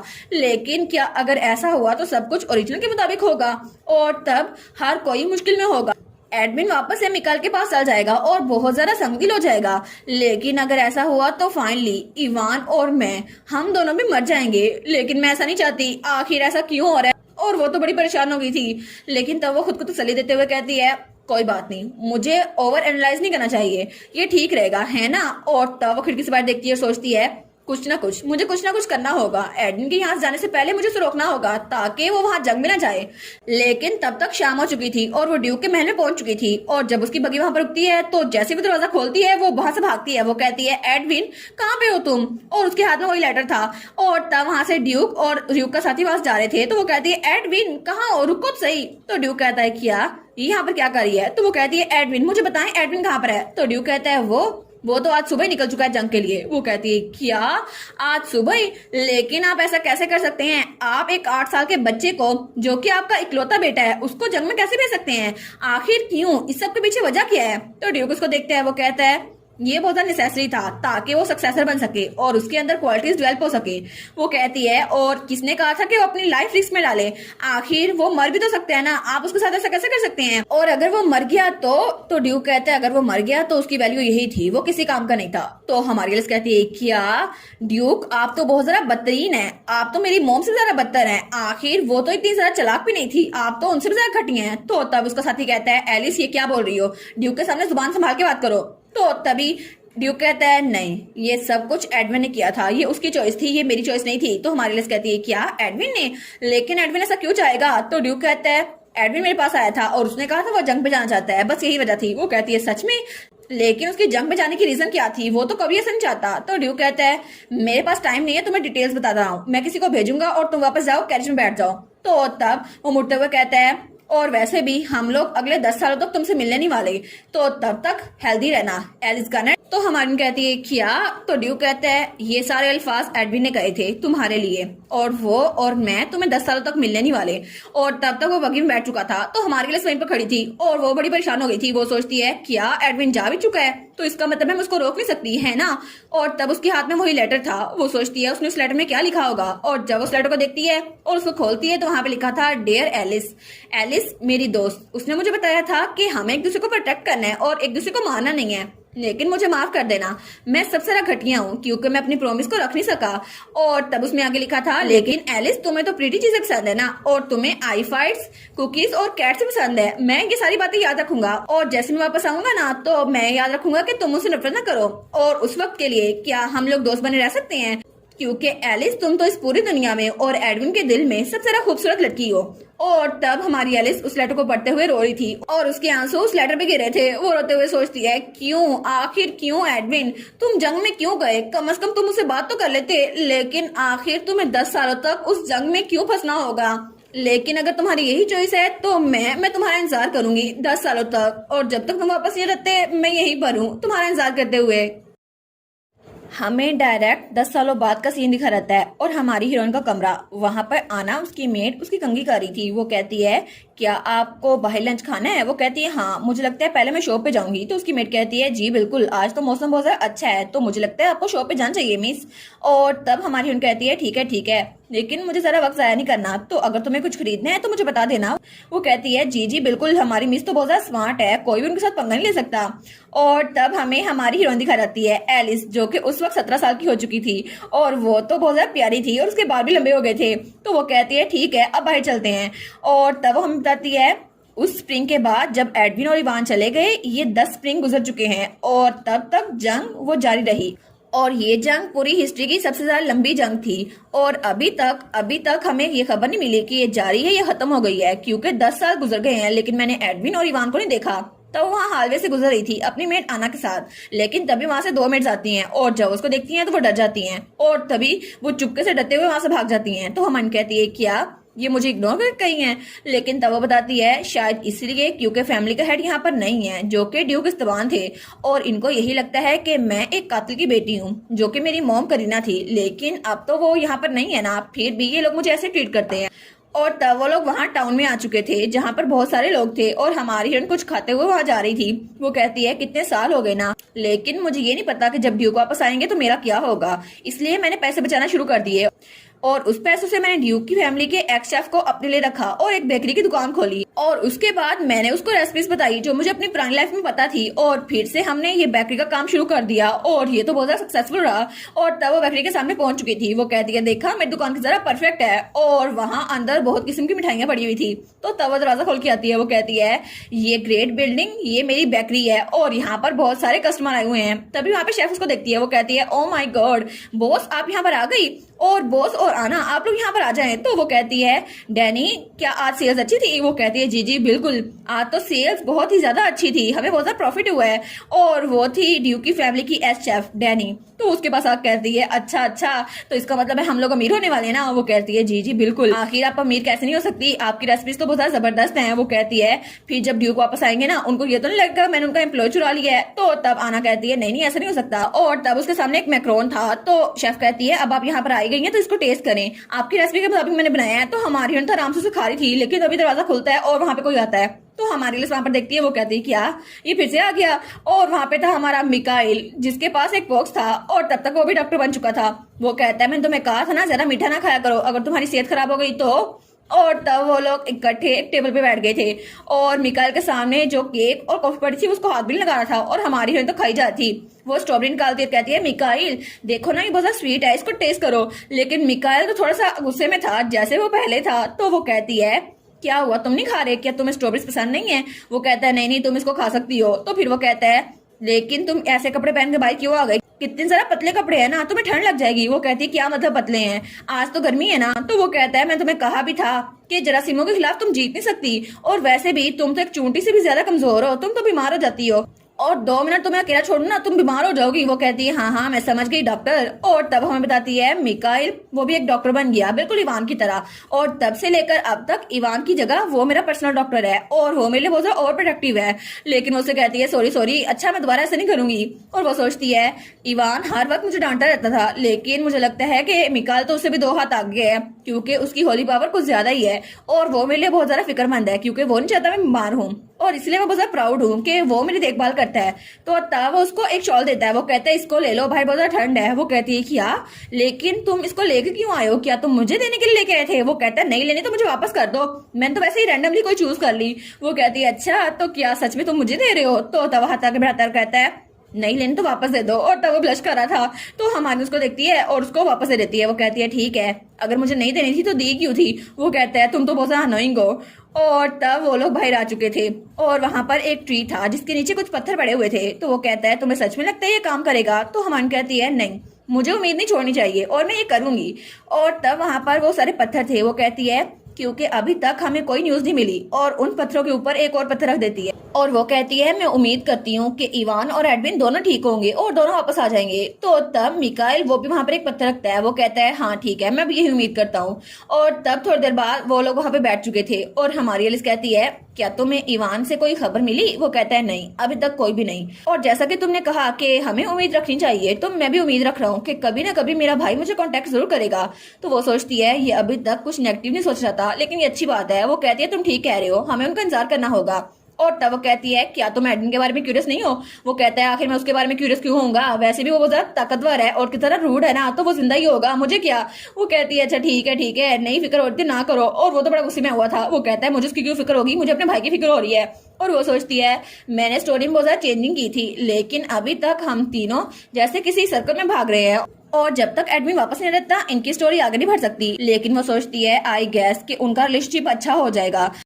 और तब वो कहती है मैंने सुना था कि एडमिन 1 साल पहले कमांडर बन गया है और हम जंग जीत रहे हैं। तो वो कहते हैं अच्छा, ये तो अच्छी खबर है फिर। लेकिन वो सोचती है चाहे कुछ भी हो जाए, वार तो जल्द खत्म होने वाली है, सबको ये लगता है। और दूसरी तरफ हमें रात का सीन दिखा रहता है और वहां पे बहुत सारे कैंप्स थे। तभी वहां पर उस कैंप में आता है ड्यूक इस्तेबान और तब वहां जाके चेयर पे बैठ जाता है। वो कहता है फाइनली जंग खत्म तो हुई। और तब उसके साथी कहते हैं जी बिल्कुल, सिचुएशन पहले से अच्छी है। तो तब ड्यूक कहता है हाँ वैसे भी एडमिन ने बहुत अच्छा काम किया, मॉन्स्टर्स को मारकर और दुश्मनों को मारकर उसने मेरा काम आसान कर दिया। और वो सोचता है वो तो मेरे लिए बहुत ज्यादा यूजफुल था, वो तो पूरे 10 साल से मुसलसल जंग किए जा रहा है लेकिन अब तक थका नहीं है। तो तब ड्यूक इस्तेबान कहता है वो लड़की क्या नाम था उसका, एलिस, वो कितने साल की हो गई है? तो उसका साथी कहता है 17 साल की। ड्यूक वो 17 साल की हो चुकी है। तो ड्यूक कहता है अच्छा, तो मुझे लगता है वो बड़ी हो गई है, तो ये परफेक्ट टाइमिंग है। ठीक है तो जल्दी करो, जब हम वहां पे पहुंचेंगे ना तो सबसे पहले मुझे इंपीरियल पैलेस जाना है ताकि मैं एम्पर को बता सकूं कि वो अब एडल्ट बन चुकी है। और तब सीन चेंज होता है और हमें अगले दिन का सीन दिखा रहता है जब हमारी हीरोइन के कमरे में न्यूज़पेपर आता है। वो कहती है मुझे लगता है इस बार भी कुछ स्पेशल नहीं होगा। तो आना कहती है आप एक बार खबर देख तो लें। तो जब वो वहां पर देखती है वो कहती है क्या, क्योंकि वहां पर लिखा था जंग खत्म हो गई है। वो दोनों कहती है सरप्राइज, ये तो सच में जंग खत्म हो गई है। और वहां पे लिखा था 2 दिन बाद सब लोग एम्पीरियल आर्मी के साथ वहां पर आएंगे और तब वहां पे बैंक्वेट होगा। वो कहती है सच में, इसका मतलब है कि मैं एडविन को दोबारा देख सकूंगी। और वो तो बड़ी खुश हो गई थी। तब वो बाहर निकल के देखती है तो हर किसी को ये खबर मिल चुकी थी। वो कहती है वाओ, सब लोग बहुत ज्यादा खुश है और हर कोई वहां पे खुशी मना रहा था। वो तो एक दूसरे के गले मिल रहे थे। वो कहते हैं फाइनली 10 सालों बाद ये जंग खत्म हो गई। और तभी वहां पे कोई चिल्ला कहता है आज हमारे स्टोर पर डिस्काउंट में फ्रूट मिलेंगे। दूसरा कहता है हमारे स्टोर पे आइए, आपको फ्री अल्कोहल मिलेगी। तो सब लोग वहां सेलिब्रेट कर रहे थे। तो हमान कहती है ठीक है, तो मैं भी बस एग्री कर रही हूँ। यहाँ पर आज हमारे स्टोर में फ्री में ब्रेड मिलेगा, जिसको जो ब्रेड खाना है आराम से खा लेना। और उसके बाद सीन होता है और हमें रात के वक्त वही टावर दिखा रहता है जहाँ पे एडविन कैद था। तो हमारी एलिस वहां पर जा रही थी लेकिन बहुत ज्यादा थक गई थी। वो कहती है मैं कितने अरसे बाद यहाँ पर आई हूँ ना, और ये सीढ़ियां तो खत्म होने का नाम ही ले रही, मैं तो बहुत ज्यादा थक गई हूँ। लेकिन तभी वो उस कमरे के बाहर पहुंच चुकी थी। वो कहती है फिर भी ये सरप्राइज है, ये बिल्कुल उस वक्त की तरह जब मैं पहली बार यहाँ पर आई थी, हालांकि उस वक्त भी ऐसा ही मौसम था। और तब वहां पर देखती है वो सोचती है क्योंकि मैं सो नहीं सकी और मुझे ये जगह याद आ गई क्योंकि पहली बार मैं एडमिन से यहीं पर मिली थी और हमने इकट्ठे बहुत सारा टाइम गुजारा था। लेकिन बाद में ओरिजिनल नॉवल में एलिस तो मर चुकी थी ना। तो तब वहां पर नीचे बैठ जाती है। वो कहती है लेकिन फिर भी कल तो मेरी 17th बर्थडे होने वाली है ना, और उसके मुताबिक तो ओरिजिनल एलिस तो 17 साल की उम्र में मर गई थी और मैं तो किसी ज्यादा स्टूपिड हूँ ना। मुझे यहाँ पर आके ये चादर नहीं बिछानी चाहिए थी, मुझे अपने बेड पे सोना चाहिए था। लेकिन तब वो खिड़की को देखती है और वहां से रोशनी आ रही थी और वो चेज जिसको एडविन ने तोड़ा था वो वैसे की वैसी पड़ी थी। वो सोचती है एडविन आखिर क्यों तुम बैटलफील्ड में क्यों चले गए, तुमने मुझे बताया भी नहीं। लेकिन तभी वहां पर कोई आता है, वो कहता है ये सच नहीं है। तो वो कहती है कि हाँ अब यहाँ पर कौन आ गया, और वो तो बड़ी डर गई थी। वो कहती है कौन कौन हो तुम। तो तभी वो आदमी वो आगे की तरफ आता है और तब वो अपना चोकर उतारते हैं तो वो था हमारा एडविन, जो कि पहले जरा हैंडसम हो गया था। तो हमारी लिस्ट कहती है एडविन, और वो तो बहुत ज्यादा शौक थी। तो वो सोचती है असल में एडमिन तो यहाँ पर आया था एलिस को मारने के लिए। लेकिन तब वो बहुत ज्यादा डर जाती है। वो सोचती है क्या ये मुझे दोबारा से मारने वाला है। लेकिन फिर वो खड़ी होती है। वो कहती है नहीं ऐसा नहीं हो सकता। और तब वो एडमिन के पास आती है। वो कहती है सच में क्या ये एडमिन ही है, और उसके चेहरे की तरफ हाथ बढ़ाती है। तो एडमिन अपनी आंखें बंद कर लेता है। वो कहती है ये सच है ना। तो तब एडमिन कहता है हाँ बिल्कुल एलिस, मैं जिंदा वापस आ चुका हूँ। वो कहती है लेकिन तुमने तो 2 दिन बाद नहीं आना था। वो कहता है नहीं मैं जल्दी आ गया क्योंकि मैं तुम्हें बहुत ज्यादा मिस करा था एलिस। तो तब उसने उसका हाथ पकड़ लिया था।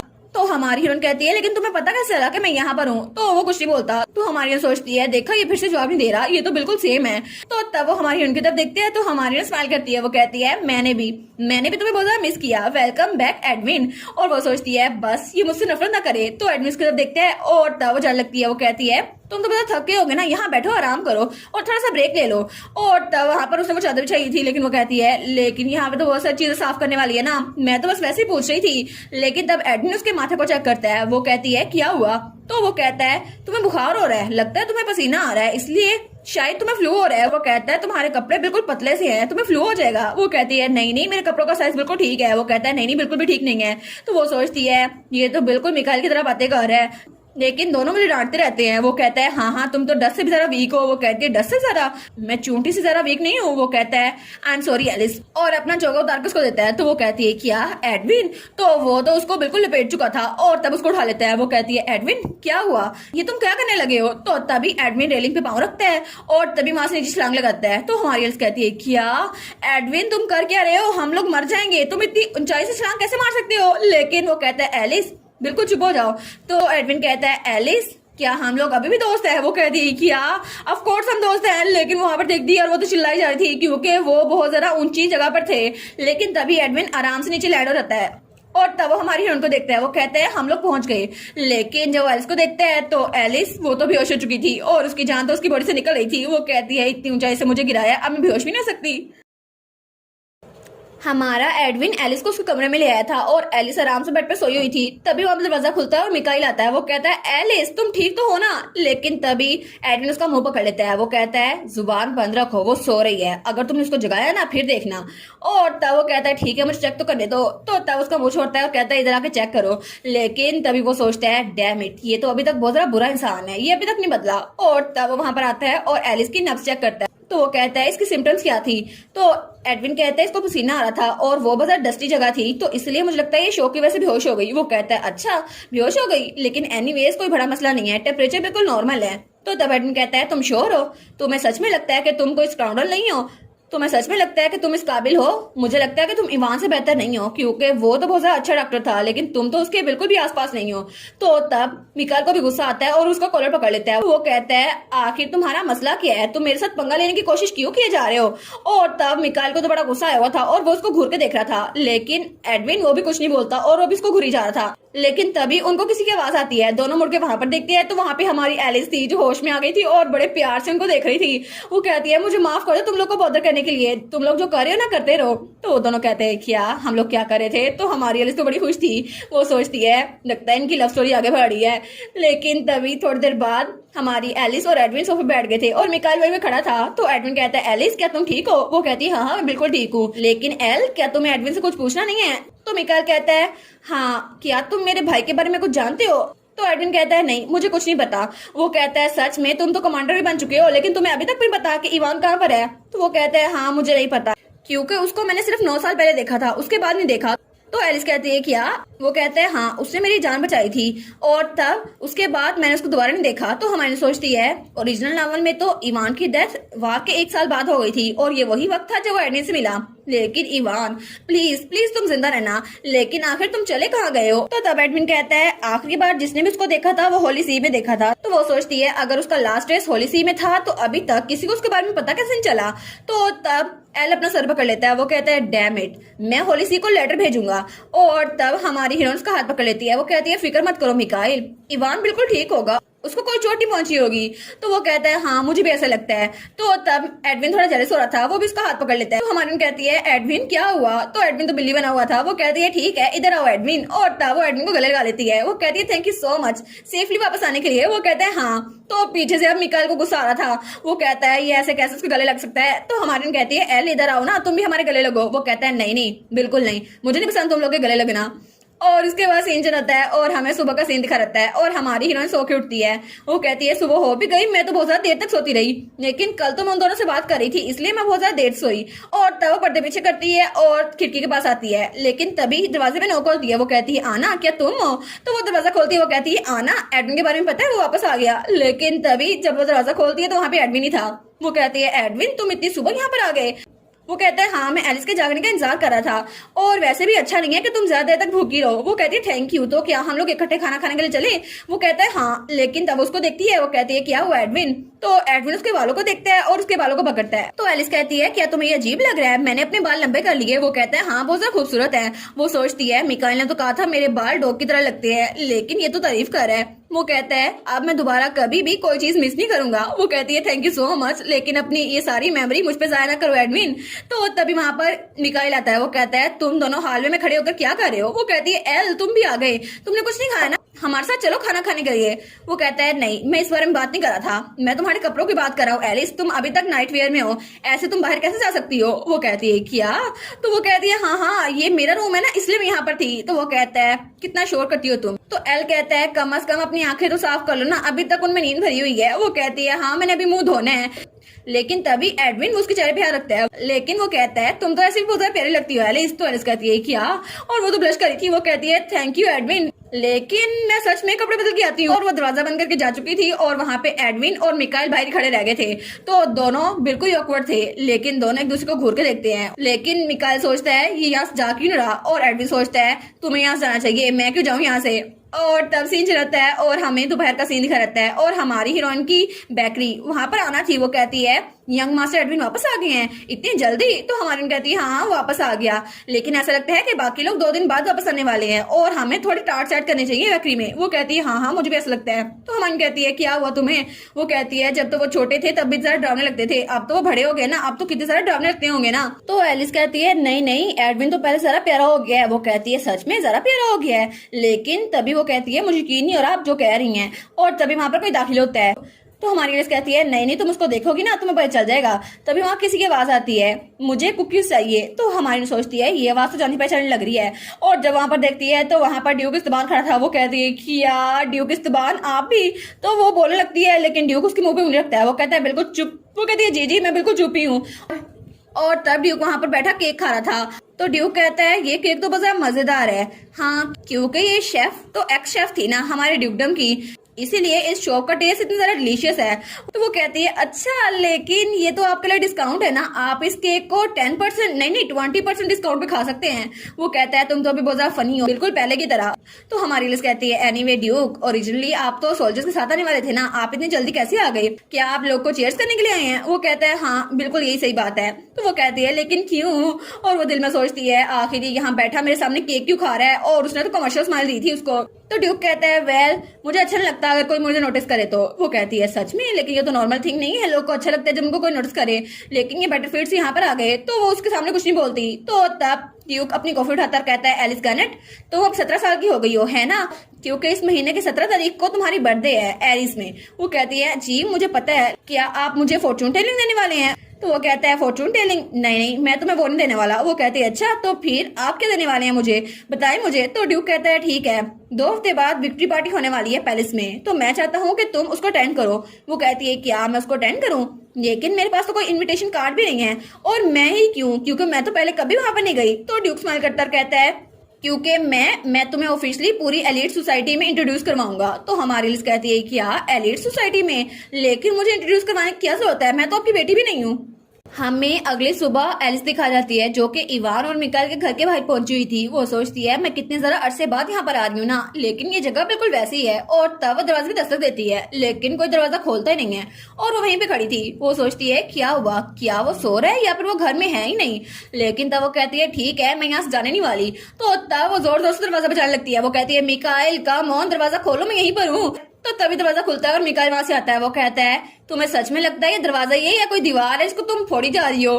तो वो कहती है हाँ हाँ तुम आ गए ना, लेकिन वो अपनी नाक बंद करती है। वो कहती है ऐसा लगता है तुम ड्रिंक कर रहे थे, लेकिन वो बेचारा वो तो पूरी रात हॉस्पिटल में गुजार के आया था क्योंकि वो डॉक्टर था ना, और वो दवाइयों की स्मेल थी। वो कहता है अच्छा मुझे ये बताओ तुम यहाँ पर आई क्यों हो? वो कहती है क्योंकि मैं फिक्रमंद हो रही थी ना, इसलिए मैं यहाँ पर आ गई, और मुझे तो ये भी नहीं पता कि तुमने काम करना क्यों बंद कर दिया, ऐसा लगता है कि तुम ड्रंक थे। वो कहता है अच्छा तुमने देख लिया ना, अब हो गया तुम्हारा, जाओ यहाँ से। वो कहती है नहीं नहीं मेरा अभी नहीं हुआ, मैंने सब कुछ नहीं देखा। और उसको एक बैग से बांधे हुए कहती है इसको ले लो इसको खाओ। और तब दरवाजा खोल के अंदर जाने लगती है। वो कहती है एक्सक्यूज मी। वो कहता है मैं तुम्हें कब कहा कि अंदर आओ, तुम तो बिल्कुल इम्पोलाइट हो।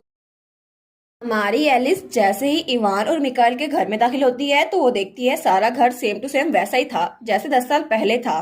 तो जब वो अंदर आती है तो वहाँ पे पर्दे और सारा सामान बिल्कुल वैसा ही था जैसे वो 10 साल पहले आई थी। वो कहती है कुछ भी चेंज नहीं हुआ और वो सोचती है ये तो बिल्कुल सेम टू सेम वैसा ही है जब मैं पहली बार यहाँ पर आई थी। तो तब मिकाइल से दरवाजा बंद करता है और तब वो दोनों अंदर आ गए थे। तो हमारी एलिस कहती है बाय द वे किसी सर्वेंट के बगैर ये मैनेज करना जरा मुश्किल नहीं होगा क्योंकि ये घर तो बहुत ज्यादा बड़ा है। वो कहता है एनीवेज यहाँ करने का कुछ है ही नहीं और जब मैं हॉस्पिटल से वापस आता हूँ तो मैं यहीं पर होता हूँ क्योंकि मेरे पास बहुत ज्यादा फ्री टाइम होता है। वो कहती है अच्छा। तो तब वहां पर सोफे पे जाके वो बैठ गया था। वो कहता है हाँ मुझे पता है मैं बहुत ज्यादा बेवकूफ लगता हूँ क्योंकि मैं मुसलसल कई दिनों से होली सी को लेटर्स भेज रहा हूँ लेकिन अभी तक कोई जवाब नहीं आया और उनको तो पता भी नहीं है कि इवान कहाँ पर है। फिर भी मैं तो बहुत ज्यादा बेवकूफ हूँ। तो एलिस उसके कंधे पे हाथ रखती है और कहती है नहीं तुम बिल्कुल भी बेवकूफ नहीं हो बल्कि मुझे लगता है कि बहुत ज्यादा वंडरफुल है और इवान भी इसको बहुत ज्यादा अप्रिशिएट करेगा अगर वो ऐसे घर में आएगा जो बिल्कुल पहले की तरह था। वो कहता है अच्छा तो तुम बताओ तुम यहाँ पर क्यों आई हो, तुम यहाँ पे केक लेके आई थी ना। वो कहती है हाँ मैं इसको लेके आती हूँ। और तब वो दोनों वहां बैठ के केक खा रहे थे। तो वो कहती है तुम्हें क्या लगता है ये हमारी शॉप का न्यू मेन्यू है कैसा लग रहा है। वो कहता है ये तो डिलीशियस है। लेकिन वो कहता है आखिर तुम यहाँ पर आई क्यों हो, मुझे सही वजह बता दो। तो तब वो केक खाई जा रही थी उसकी बात का जवाब नहीं देती। वो कहती है तुमने क्या कहा। वो कहता है आखिर तुम यहाँ पर क्यों आई हो, मेरा घर है कोई कैफे शॉप नहीं जहाँ तुम्हारा जब दिल किया खुल आओ। तो तब वो अपनी कॉफी पीती है कहती है तो बहुत डिलीशियस है। वो कहता है एलिस क्या तुम मेरे सबर का इम्तिहान ले रही हो, मुझे बताओ भी यहाँ पे क्यों आई हो। वो कहती है हाँ ठीक है मैं बता देती हूँ क्योंकि मुझे यहाँ पर तुमसे कोई फेवर चाहिए था। मैं एम्पीरियल पैलेस आने वाली हूँ बैंक्वेट के तौर पर, क्या तुम मेरे पार्टनर बनोगे। वो कहता है क्या मैं तुम्हारा पार्टनर, लेकिन आखिर वो किस तरह की पार्टी है, तुम्हें तो पहले कभी वो कहीं पे नहीं ले गए तो आखिर अभी क्यों, और तुम तो घर में रहती थी ना। वो कहती मुझे भी ऐसा लगता था लेकिन ड्यूक ने मुझे कहा वो मुझे एलिट सोसाइटी में इंट्रोड्यूस करवाने वाले हैं। तो तब उसने ड्यूक से पूछा आखिर क्यों, अचानक से क्यों। तो ड्यूक कहता है क्योंकि मुझे तुम्हारे बारे में लोगों को बताना है कि तुम यहाँ पे एग्जिस्ट करती हो इसलिए। तो मिकाइल कहता है अच्छा लेकिन तुम्हें क्या लगता है ड्यूक इस्तेबान ऐसा क्यों कर रहे हैं, क्या तुम ठीक हो। वो कहती है मुझे खुद नहीं पता। लेकिन हमारा मिकाइल कहता है क्या उस आदमी को पता है। वो कहती है हाँ एडविन को अभी तक मैंने बताया नहीं है लेकिन शायद उसे पता हो। तो वो कहता है ठीक है मैं खुद श्योर नहीं हूँ लेकिन पता नहीं वो अभी तक इतना काम क्यों है क्योंकि वो कभी भी इतना काम और क्वाइट नहीं रहता।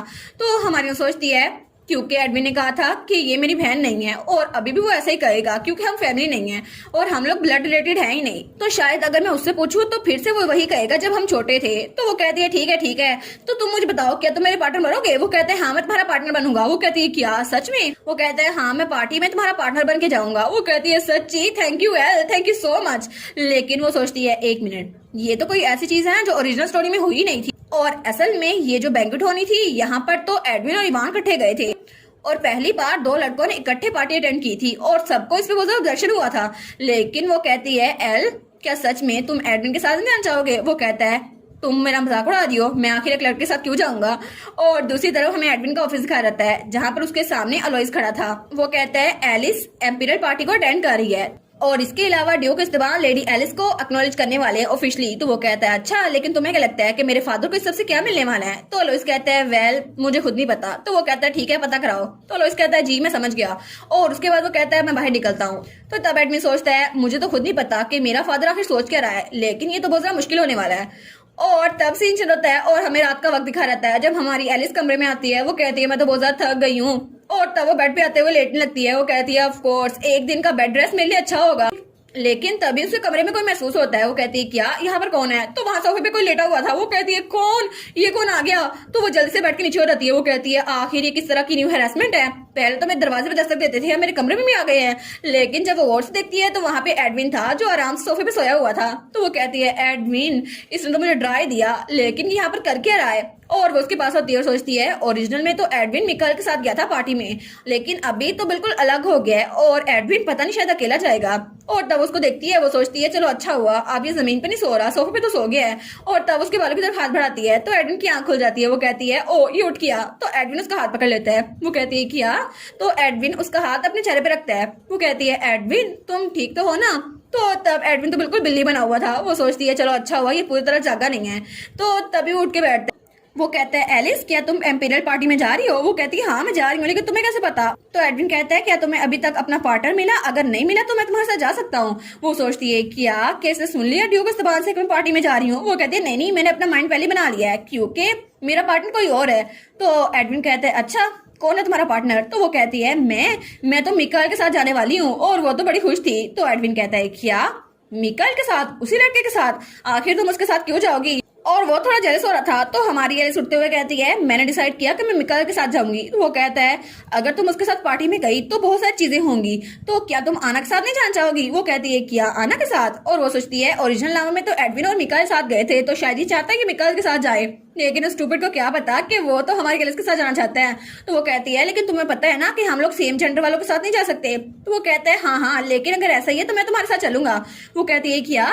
तो तब वो कहता है क्योंकि मुझे डर लग रहा है ना इसीलिए, और उसके कंधे पे सर रखता है। वो कहता है मुझे पार्टी में अकेले जाने में डर लगता है क्योंकि बैटलफील्ड में मैंने इतने साल अकेले गुजारे और मैजिक टावर में मैं अकेला रहा था, तो मुझे डार्क से डर लगता है और मुझे बहुत ज्यादा डर लगता है अगर पार्टी में हर कोई मुझे अकेले नोटिस करे। तो इसलिए मैं चाहता हूँ कि एलिस मैं तुम्हारे साथ जाऊं और हम लोग हाथ पकड़े क्योंकि मैं किसी और लड़की के साथ नहीं जा सकता। तो प्लीज एलिस क्या तुम मुझे रिजेक्ट नहीं करोगी? और वो तो बड़े प्यार से उसकी तरफ देख रहा था। तो एलिस वो भी ब्लश करने लग जाती है। वो कहती है क्या? वो कहती है ठीक है ऐसा ही है तो हम तीनों चलेंगे इकट्ठे। वो कहते हैं थैंक यू। तो हमारी एलिस सोचती है अभी मैं नर्वस हो रही थी क्या? तो तब वो बिल्कुल बिल्ली बन गया था। वो कहता है एलिस, वो कहती है हाँ क्या हुआ? वो कहता है क्या हम लोग इकट्ठे सो सकते हैं जैसे हम बच्चे थे तब सोते थे? वो कहती है नहीं बिल्कुल नहीं, हम लोग अब बड़े हो गए, हम लोग इकट्ठे नहीं सो सकते।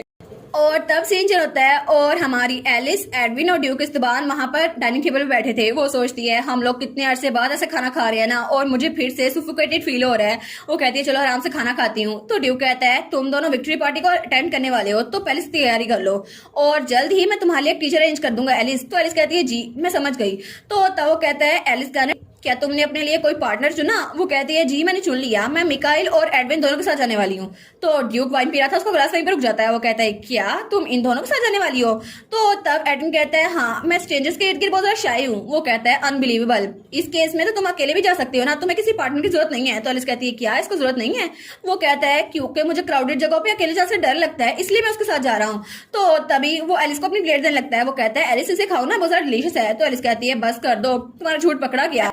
तो तब एलिस कहती है ये तो बिल्कुल आपकी तरह है ड्यूक, क्योंकि आपने कहा था कि आपको भी टेंशन लेना अच्छा नहीं लगता। वो कहता है हाँ ये बात तो है। तो तब ड्यूक कहता है एलिस करेक्ट, अगर तुमने दोबारा कभी भी ऐसी स्टूपिड चीज कही ना तो मैं तुम्हारे लिए मेन्यू सिंपल रखूंगा अगली बार। वो सोचती है क्या ये बचकाना हरकतें कर रहा है, एक फूडी के दिल से खेल रहा है, मैं तो खाने के बगैर रह ही नहीं सकती। तो हमारा एडमिन कहता है फिक्र ना करो एलिस, मैं तुम्हारे लिए रॉयल शेफ अरेंज कर दूंगा जो तुम्हारे लिए खाना बनाएगा। और वो कहती है सच में रॉयल शेफ? तो ड्यूक कहता है अगर तुम लोग का हो गया हो ना, खाना खाओ और बाहर निकलो, मेरी तो बात मान ही नहीं यहाँ पर कोई।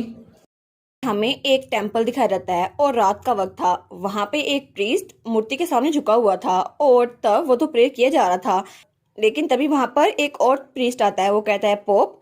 तो पोप कहता है मैंने तुम्हें कहा था ना जब मैं प्रे कर रहा हूँ तो मुझे डिस्टर्ब ना किया करो। वो कहता है मुझे माफ कीजिएगा, लेकिन एक और लेटर आया है जिसमें इवान के बारे में पूछा जा रहा है और ये इस हफ्ते 5वां लेटर है। और वो उसको लेटर दिखाता है। तो पोप कहता है ओहो ये लेटर फिर से आ गया? तो वो कहता है जी बिल्कुल, इस लेटर का कंटेंट भी वही है कि इवान के बारे में हम बताए क्योंकि इवान यहाँ पर आया था और आजकल वैसे भी अन्ना और रंटी वाले लोग को जरा पूछा जा रहा है और सबका शब टेंपल भी जा रहा है, तो हमें इस बारे में क्या करना चाहिए? तो हाई प्रीस्ट कहता है ठीक है इसको इग्नोर कर दो जैसे तुमने पहले लेटर्स को इग्नोर किया था। वो कहता है लेकिन सर हमें कुछ ना कुछ तो जवाब देना होगा ना। वो कहता है नहीं, क्योंकि जिस पर्सन को वो ढूंढ रहे हैं उसकी आइडेंटिटी, उसकी इन्फॉर्मेशन उनको अगर पता चल गई तो वो यहाँ पर आ जाएंगे। तो दूसरा प्रीस्ट कहता है जी मैं समझ गया। तो हाई प्रीस्ट वो पोप वहां चला जाता है और तब वो बेसमेंट में आता है और तब वो पूरी राहदारी से गुजरा था, लेकिन तभी वो एक बड़े दरवाजे के आगे रुकता है और जब उस दरवाजे को खोलता है तो अंदर वहां ताबूत पे कोई लेटा हुआ था और उसके ऊपर मैजिक सर्कल था। तो तब हाई प्रीस्ट उसके पास आता है और तब उसको देखता है और वो था हमारा इवान जिसके ऊपर कोई ओरेकल रखा हुआ था। तो तब हाई प्रीस्ट को देखता है और वो सोचता है 300 साल पहले ग्रेट पर्ट्स के मुताबिक टेम्पल ने बहुत ज्यादा ह्यूमिलिएशन सही, लेकिन ये सब कुछ अब खत्म होने वाला है क्योंकि गॉड ने हमसे मुंह फेर लिया और उसके वजह से हम सबकी बहुत ज्यादा बेइज्जती हुई, लेकिन अब नहीं, अब बिल्कुल भी नहीं। फाइनली हमारे पास कोई ऐसा है जिसके पास होली पावर है और वो उसको यूज कर सकता है और अब यही इंसान हमें दोबारा से इज्जत दिलवाएगा क्योंकि हम इसको इस्तेमाल करने वाले हैं। और मुझे लगता है कि 5 साल का अरसा पूरा होने वाला है, तो जैसे ही इस ओरेकल को जिंदा करेगा ये भी हमारे लिए फायदेमंद होगा। और तब सीन चेंज होता है और हमें अगले दिन का सीन दिखाया जाता है और हमारी एलिस और उसके साथ एक लड़की खड़ी थी। तो वो लड़की अपने आप को इंट्रोड्यूस करवाते हुए कहती है मेरा नाम है ऋषि इवान और मैं श्योर हूँ कि आपने मेरे बारे में सुना होगा। मैं आपको विक्ट्री पार्टी के लिए डांस की प्रिपरेशन करवाने के लिए आई हूँ और आपके मैनर्स ठीक करवाने आई हूँ। वो कहती है हेलो लेडी इवान, आपसे मिलकर बहुत ज्यादा खुशी हुई। और वो सोचती है मैंने कभी सोचा नहीं था कि ऋषि मेरी डांस टीचर होगी। और वो सोचती है ऋषि इवान, शब्द से पहले उसका नाम था ऋषि अर्तमान और वो अलोइस अर्तमान की इकलौती बहन है। और ओरिजिनल स्टोरी में ऋषि का प्यारा भाई वो एडविन के हाथों मारा गया था, इसलिए उसने अपनी पूरी लाइफ रिवेंज के लिए निकाल दी और एडविन भी उसके सामने कुछ नहीं था क्योंकि वो तो एक नेचुरल टैलेंट थी ना, इसलिए वो उसके खिलाफ हो गई थी। लेकिन तभी वो उसे कहती है अब हमारे पास ज्यादा टाइम नहीं बचा पार्टी तक, तो मैं क्लास का भी स्टार्ट करती हूँ। तो हमारी एलिस कहती है थैंक यू, मुझे अच्छे से समझाइएगा। और वो सोचती है लेकिन अभी तक मैं एलोइस से नहीं मिली, पता नहीं वो कैसा होगा क्योंकि बचपन में तो उससे मिली थी ना, लेकिन मैंने सुना था वो भी वार में गया था, तो अब वो कैसा होगा। तो तब उसकी क्लासेस शुरू होती हैं और सबसे पहले उसे एटिकेट्स के बारे में क्लास दी जाती है और फिर वाइन्स के बारे में बताया जाता है और तब थोड़ी देर बाद उसके सर पे बुक्स रखी थी और उसे चलने की प्रैक्टिस करवाई जाती है और उसके बाद उसको खाने की एटिकेट बताई जाती है। तो तब वो कहती है ठीक है तो हम लोग डांसिंग अभी शुरू करते हैं। और तब वो पियानो के पास बैठ गई थी। वो कहती है क्या आप स्टेप अप कर सकती हैं? वो कहती है जी मैडम। और तब वो कहती है कम ऑन लेडी थोड़ा सा घूमिए। लेकिन हमारी एलिस वो तो डिस्को लाइट के तौर पर अपने हिसाब से घूम रही थी, वो तो बिल्कुल अपने हिसाब से डांस कर रही थी। लेकिन ये देखकर ऋषि वो तो बिल्कुल शौक हो जाती है। तो हमारी एलिस कहती है मुझे माफ कर दे, मुझे डांस नहीं आता। वो कहती कोई बात नहीं, आज आपकी पहली क्लास थी ना, और इसके अलावा मैंने आपके लिए एक स्पेशल डांस पार्टनर भी प्रिपेयर करवाया है। और तब वहां पर अलोइस आता है। तो हमारी एलिस कहती है अलोइस। वो कहता है हेलो लेडी। तो हमारी एलिस बहुत ज्यादा खुश हो गई थी, वो सोचती है कितनी जल्दी बड़ा हो गया ना। और तब अलोइस कहता है सिस्टर मैं भी काम कर रहा था। लेकिन उसकी बहन उसे चुटकी काटती है। वो कहती है बस कर दो, चुप करके मेरी बात मान लो। अलोइस क्या तुम मेरी बात नहीं मानोगे? तो वो कहती है ठीक है। और तब एलिस के पास आता है और एलिस वो तो बड़ा खुश होकर उसको देख रही थी। तो तब उसको अपना हाथ देते हुए कहता है प्लीज लेडी मेरा ख्याल रखिएगा। तो वो कहती है नहीं नहीं थैंक यू, तो मुझे बोलना चाहिए। और तब उसकी तरफ हाथ बढ़ा रही थी, लेकिन तभी पीछे से अलोइस को कोई उसके कॉलर से पकड़ लेता है और वो था हमारा एडविन, जो कि बहुत ज्यादा जेलस और गुस्से में लग रहा था। तो तब हमारी एलिस कहती है एडविन तुम कहाँ से आ गए? तो एडविन कहता है ऐसा लगता है कि अलोइस के कंधे पर एक बग है जिसकी वजह से मैं अपनी पावर को कंट्रोल ही कर पाया, मुझे माफ कीजिएगा। तो वो कहता है आप माफी क्यों मांग रहे हैं? तो तब उसकी बहन कहती है नहीं कोई बात नहीं। तो तभी एडविन उसको धक्का देकर बाहर निकाल देता है। वो कहता है जाकर डॉक्टर से अपना इलाज करवाओ, यहाँ पे घूम रहे हो। और फिर वो अपने ग्लव्स निकालते हुए कहता है उसको ट्रीटमेंट की जरूरत है, तो अभी के लिए मैं तुम्हारा डांस पार्टनर बन जाता हूँ, क्या मैं बन सकता हूँ? तो हमारी उसको देखती है, वो कहती है हाँ प्लीज। तो वो कहती है थैंक यू सो मच। वो कहता है हाँ हाँ ठीक है। और तब वो लोग डांस शुरू करते हैं और बहुत ज्यादा जबरदस्त डांस कर रहे थे। और हमारी एलिस सोचती है इसकी आइज तो बहुत ज्यादा काम और अफेक्शनेट लग रही है, ऐसा लगता है कि अभी पहले किसी को मारने वाला था, लेकिन मेरे साथ कितने अच्छे से डांस कर रहा है ना। और ड्यूक, इस्तबान, अलोइस, ऋषि और मैं, हम सब के सब ओरिजिनल लेवल में मर चुके थे, लेकिन अभी हम सब जिंदा हैं और पता नहीं फ्यूचर क्या होगा। लेकिन मैं इस मेल लीड के साथ डांस कर रही हूँ और ये कितना ज्यादा मजेदार लग रहा है ना। और वो सोचती है ये तो बिल्कुल एक ख्वाब लग रहा है क्योंकि मुझे लगा था ये ज्यादा देर चलेगा नहीं। और तब ऋषि ने पियानो बजाना खत्म कर लिया था और उनका डांस भी एंड हो गया था। और तब हमारी कहती है क्या मैं तुम्हारे पाँव पे पैर तो नहीं रख दिया? और वो सोचती है एडविन की टांग तो ठीक लग रही है। वो कहता नहीं तुम तो अच्छी है डांस करने में। तो तब वो कहती है मैडम मेरी डांसिंग एबिलिटी अच्छी हो गई। वो कहती है हाँ हाँ क्योंकि लिटिल ड्यू की एबिलिटी ज्यादा अच्छी है। वो कहती है सच में? वो कहती है जी जी बिल्कुल, क्योंकि वही आपको कंट्रोल करे थे ना, वरना आपको डांस अच्छे से नहीं आता, आप तो बहुत ज्यादा डेलिकेट है। वो सोचती है अरे हाँ पूरे डांस में तो उसने मुझे कंट्रोल किया हुआ था, इसका मतलब है सारी एबिलिटीज उसकी थी, मुझ में कुछ भी नहीं है। तो वो कहती है तुम जब बच्चे थे तुमने डांस करना सीखा था? वो कहता है नहीं नहीं मैंने सीखा नहीं था, लेकिन रिदम के मुताबिक बॉडी को फ्लो करना है। वो कहती है वाह ये तो बिल्कुल टैलेंटेड इंसान है। लेकिन खुद एलिस वो तो अनटैलेंटेड इंसान थी ना। और दूसरी तरफ सीन चेंज होता है और हमें शाम का सीन दिखा देता है जब हमारा एडविन अपने ऑफिस में आया था और तब अलोइस उसके पास आया था। वो कहता है ओनर आप वापस आ गए? तो तब हमारा एडविन कहता है कुछ रिपोर्ट करने के लिए है? तो वो कहता है जी हमने इन्वेस्टिगेशन की थी कि इवान एल्गर डिसअपियर कैसे हुआ और हमें पता चला कि आखिरी बार वो टेम्पल में देखा गया 5 साल पहले और पास में बहुत सारे लोग टेम्पल में गुम हुए हैं, लेकिन उनमें इवान एल्गर भी शामिल था और मैंने उन पर छुप के नजर रखी और ऐसा लगता है कि वहाँ बेसमेंट में कोई कैद है। और उनकी बातों से मुझे पता चला कि आसमान से कोई एंजल उतरता है जो कि बेसमेंट में सो रहा है, लेकिन मुझे लगता है कि वो इवान हो सकता है।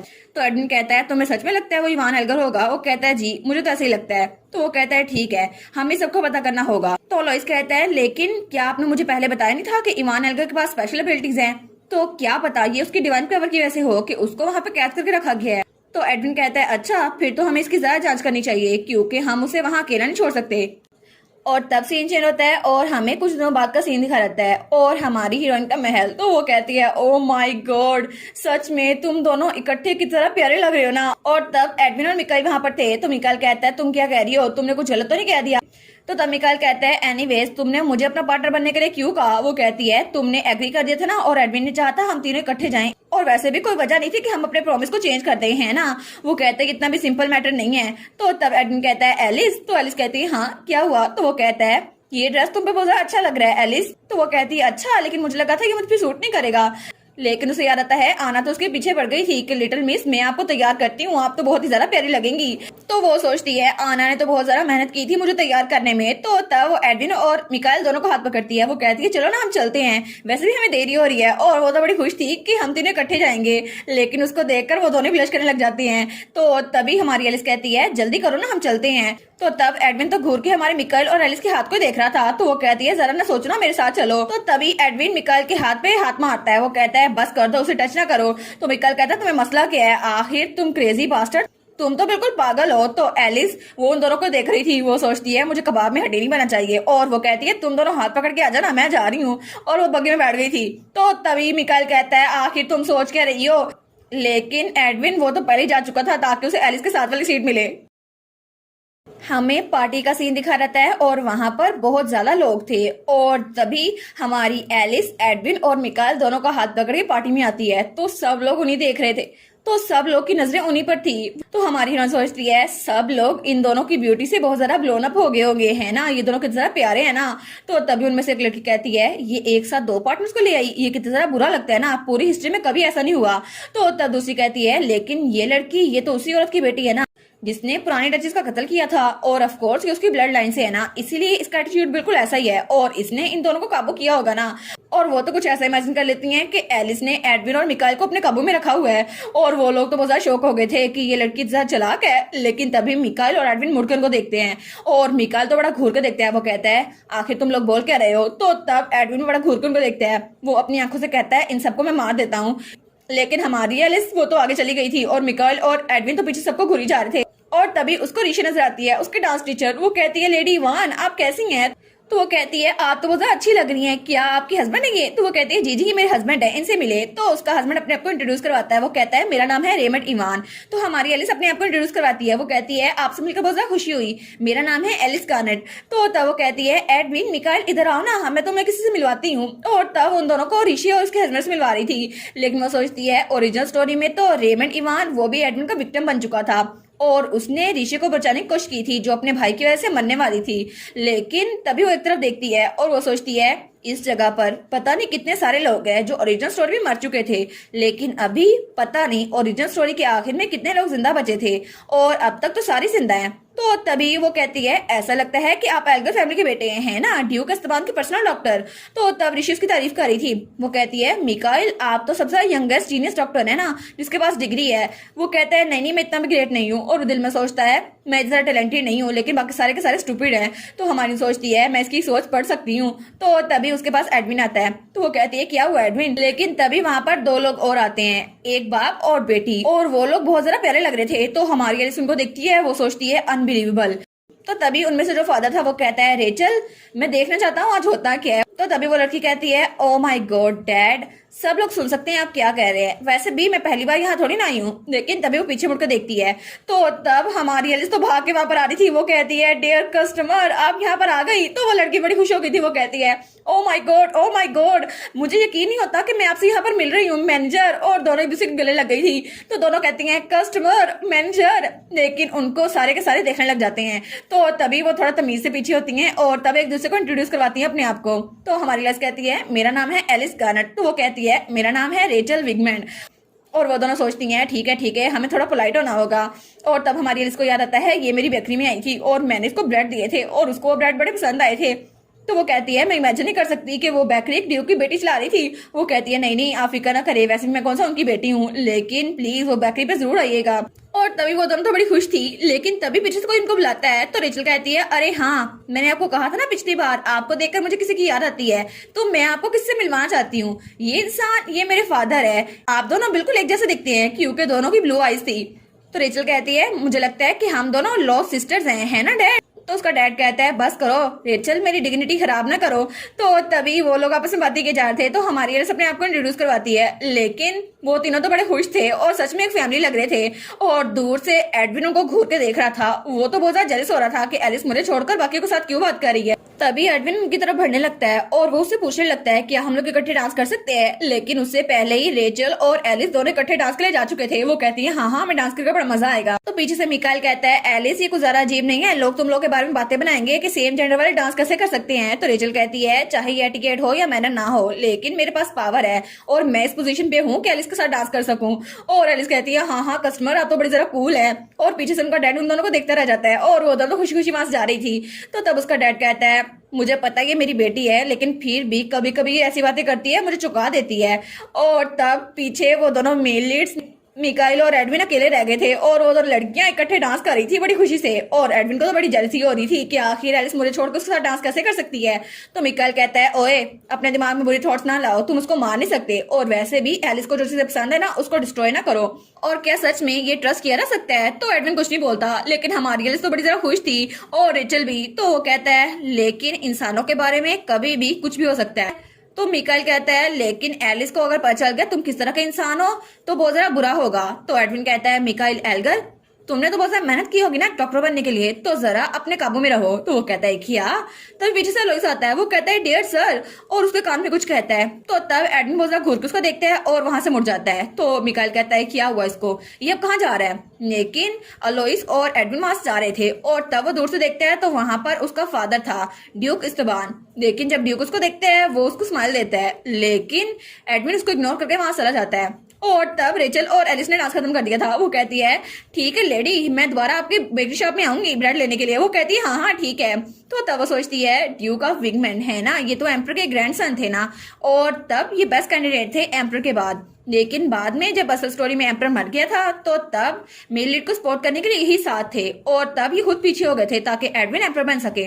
लेकिन वो सोचती है एनीवेज मुझे पता नहीं था कि मेरी रेगुलर कस्टमर वो ग्रैंड ड्यू की बेटी होगी। तो तब इसको कोई बुलाता है एलिस। तो जब वो मुझे मुड़ के देखती है तो वहां पर मिकाइल था। वो कहती है एल क्या हुआ। वो कहती है क्या तुम मेरे साथ डांस करना चाहते हो। वो कहता है हाँ हाँ वैसे भी इधर उधर घूमने से अच्छा है ना हम लोग डांस ही कर ले। तो वो कहती है एडविन के बारे में क्या। तो मिकाइल कहता है पता नहीं वो कहाँ चला गया, अलोइस आया था और उसको ले गया। वो कहती है ठीक है और दोनों डांस स्टार्ट करते हैं। तो मिकाइल कहता है हम लोग जल्दी से डांस स्टार्ट करते हैं, इसको खत्म करते हैं और फिर हमने अपना जो काम करना है वो करते हैं। वो कहती है हाँ हाँ ऑफ कोर्स हम लोग यही करने के लिए यहाँ पर आए हैं।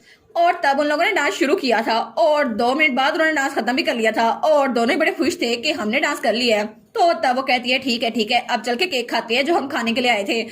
तो मिकाइल कहता है हाँ हाँ केक खाने के लिए तो आए हैं यहाँ पर। तो तब वो लोग केक वाले सेक्शन में आ गए थे। तो हमारी सोचती है रॉयल पैलेस के डिजर्ट तो सबसे ज्यादा डिफरेंट होते हैं, मैं तो बहुत ज्यादा रेडी हो रही थी ये खाने के लिए और मिकाइल भी आराम से खा रहा था। तभी वहां पर कोई आकर उसको कहता है एलिस। तो वहां पर एडविन था। वो कहती है एडविन क्या हुआ। तो तब उससे पूछती है तुम कहाँ गए थे। वो कहता है डिप्टी कमांडर मेरे पास आए थे और कुछ अजीब हुआ है। लेकिन तब एलिस के चेहरे पे केक लगा हुआ था तो वो उसके चेहरे से केक साफ करता है। वो कहता है हम थोड़ी हवा लेने के लिए जाएं। वो कहती है हाँ हाँ ठीक है। और तब वो लोग बालकनी में आ गए थे। वो कहती है यहाँ हवा की जरा मजा चल रही है ना। तो तब हमारा एडमिन कहता है एलिस तुम फ्यूचर में क्या करने वाली हो। वो कहती है क्या आखिर अचानक क्यों पूछ रहे हो। तो तब वो कहती है मैं तो बहुत ज्यादा डिलीशियस चीजें खाने वाली हूँ और मुझे बहुत ज्यादा पैसे कमाने हैं। तो वो कहता है अच्छा उसके अलावा। तो वो कहती है मैं चाहती हूँ तुम और मिकाइल हमेशा खुश रहो और तुम लोग इवान को ढूंढ लो, मैं बस यही चाहती हूँ। तो तब उसे कहता है क्या तुम्हें ऐसी लाइफ चाहिए जहाँ हर कोई तुम्हें एडमायर करे एलिस। वो कहती है हाँ ये किसको नहीं चाहिए होगी, लेकिन मेरी फैंटेसी लाइफ मुझे तो ये बहुत ज्यादा अजीज है। और वो सोचती है मुझे तो बड़ा अच्छा लगेगा ना जब ड्यूक इस्तेमाल मेरे सामने झुका होगा और मैं विलन बन के उसे कहूंगी ओह हो अब मुझसे माफी मांगो ना, मेरे साथ कितनी ज्यादा बदतमीजी करते थे तुम। और वो कहेगा मुझे माफ कीजिएगा मैं तो बहुत ज्यादा यूजलेस हूँ, प्लीज डियर एलिस मुझे माफ कर दे। लेकिन वो उससे कुछ नहीं कहती। वो कहती नहीं सब ठीक है। तो वो कहते हैं हाँ मैं समझ गया। वो कहती है क्या तुम समझ गए। तभी अंदर से आवाज आती है हिज मैजेस्टी आ चुकी है। वो कहती है क्या हिज मैजेस्टी आ गए हैं, फिर तो हमें अंदर जाना चाहिए ना। और तब वो लोग अंदर आ गए थे और वहां पर एम्पर खड़ा था। वो कहते हैं आज का दिन बहुत ज्यादा सिग्निफिकेंट है और आज का दिन एम्पेरल हिस्ट्री में रिकॉर्ड किया जाएगा। और तब हमारी एलिस एडविन और मिकाइल इकट्ठे खड़े थे। तो हमारी एलिस सोचती है 10 साल गुजर गए और 10 सालों बाद एम्पर तो कुछ ज्यादा बुरा लग रहा है, लेकिन इसकी वजह से हमने वार जीती है। तो एम्पर कहता है मैं सबको बताना चाहता हूँ मेरी बेटी के बारे में जो कि गुम हो चुकी थी और उसका नाम है एलिस गार्नेट। तो सब लोग एलिस की तरफ देखते हैं। तो सब लोग कहते हैं क्या उनकी बेटी। तो तब एम्पर कहता है हाँ बिल्कुल, लेकिन उसका नाम असल में ये नहीं है, उसका नाम है एलिजाबेथ रूट एल्गर व्यान। तो तब मिकाइल कहता है क्या एलिस। तो एलिस कहती है 1 मिनट ये तो मेरा नाम है, इसका मतलब है कि मैं असल में एम्पर की बेटी हूँ, लेकिन कैसे। और इसी के साथ ये वाला पार्ट यहीं पर ख़त्म। तो आप लोग बताइएगा आप लोग को ये पार्ट कैसा लगा, और वीडियो को लाइक और चैनल को सब्सक्राइब लाजमी कीजिएगा। बाकी वीडियोस का लिंक भी स्क्रीन पर नज़र आ रहा होगा, तो काइंडली उनको भी चेकआउट कर लें। और thank you so much for watching my videos. Stay safe, bye bye.